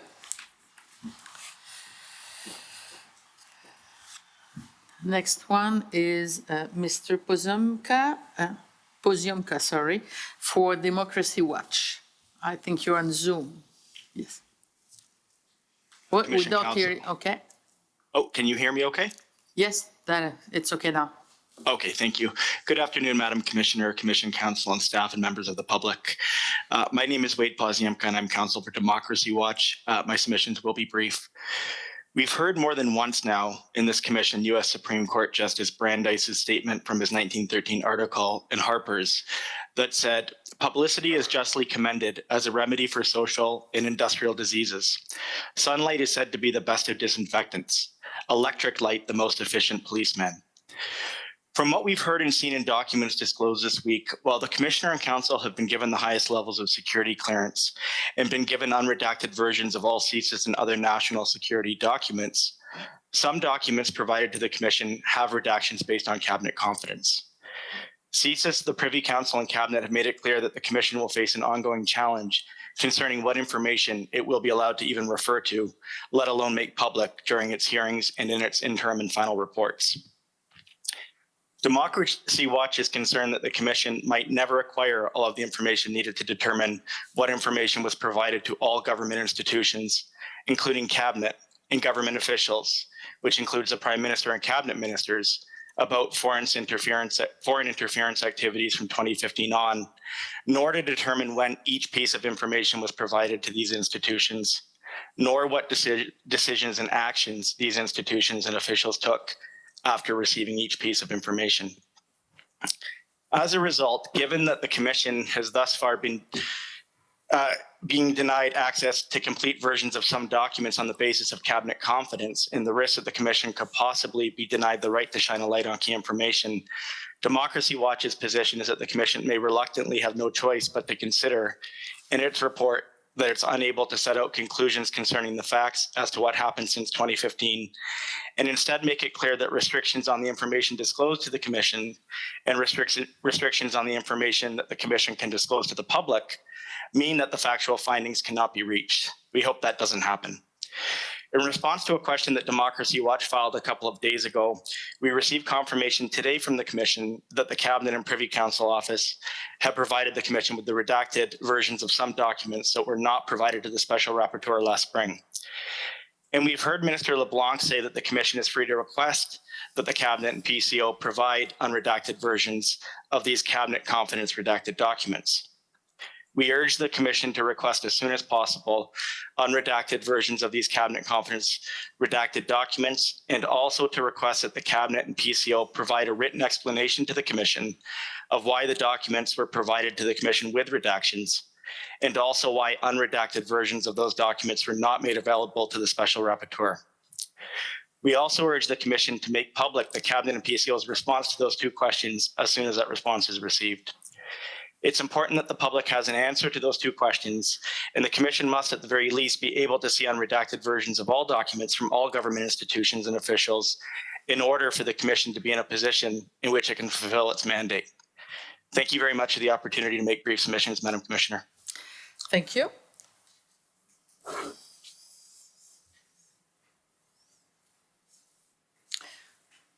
Government of Canada. Mr. Brooker, huh? Brooker? My name? Yes, Brooker? No, Gregory Geminakis. That's not a problem. Good afternoon, Commissioner, colleagues. I imagine I'll get used to that. I should be okay next time. It's a good Greek name, Commissioner. Commissioner, the threat of foreign interference in federal electoral processes and democratic institutions is real, evolving, and is growing both in scope and in substance. Addressing the threat requires a whole of society approach. Les Canadiens doivent être... Canadians have to be sensitized to the threat in order to improve their resiliency. We have to work together to reinforce our democratic institutions. The Government of Canada's commitment in strengthening Canada's democratic institutions and building resiliency is illustrated by the establishment of this public inquiry. The terms of reference direct the inquiry to maximize transparency while taking all necessary steps to prevent the disclosure of information that would be injurious to the critical interests of Canada and its allies. Comme le directeur de la service et le ministre l'ont noté, as noted, it is all the more in the public interest to make sure that our security and intelligence agencies can fulfill their mandate. For example, we cannot disclose the sources and the information that we received from our foreign partners. Directly or indirectly empower Canada's adversaries with the means to allow them to engage in further acts of foreign interference. There does not need to be a dichotomy between transparency and the protection of national security information. We must recognize that the public has an interest in protecting some of that information as well, and that the public interest in this discussion also includes privacy rights, democratic rights, and the freedom of expression. This week we heard, This week, we heard that the government was criticized because it over-classified and over-redacted information. That is both the Deputy National Security and Intelligence Advisor to the Prime Minister, Mr. Dan Rogers, and CSIS Director Vigneault noted yesterday. There has been an ongoing shift in the government towards openness of national security information. This is due in large part to increased national security prosecutions and other legal proceedings, Canada's oversight and review bodies, such as the National Security Intelligence Review Agency, who work with classified information and produce public reports, and federal court decisions on matters related to national security. The question before you this week is, how do we balance that exercise? What opportunities are available? The Government of Canada's approach to this inquiry is not business as usual. Business as usual would mean to simply redact documents. The Government of Canada is interested in a more engaged process with the Commission in order to make use of the limited time available to ensure that as much information can be made public in a way that still protects national security. The government thus proposes the following. Number one, continuing to provide the Commission with all relevant information, classified and unclassified. Number two, supporting writing to release, which means working with the Commission to ensure that the intelligence and information it deems appropriate to release to the public can be publicly shared. Number three, choosing a proportionate and select group of documents to redact. Number four, holding in-camera hearings leading to a public summary. Where those in-camera hearings are needed to fully canvass an issue, the government commits to working with the Commission to provide public summaries of those hearings, similar to the way it did for the interviews in advance of this hearing. Number five, canvassing questions from parties, participants, and the public for use in the in-camera hearings. Certain questions or lines of questions proposed by participants should be put to government witnesses by Commission counsel. The government agrees that when the public's access to information is limited, it needs to have confidence that there will be an independent and impartial process led by your counsel to test the evidence and challenge the claims of national security. The Commission is well equipped to fulfill this function. In closing, let me repeat what the Honourable Minister LeBlanc confirmed today. Canadians can be assured that the questions and challenges the Commission will have with respect to national security confidentiality will be taken with the utmost seriousness by the Government of Canada and a commitment to work with the Commission going forward. At the end of the day, the government is fundamentally committed to preserving the integrity of Canada's electoral processes and democratic institution and the need for transparency in order to enhance Canadians' trust and confidence in democracy. Thank you. Thank you.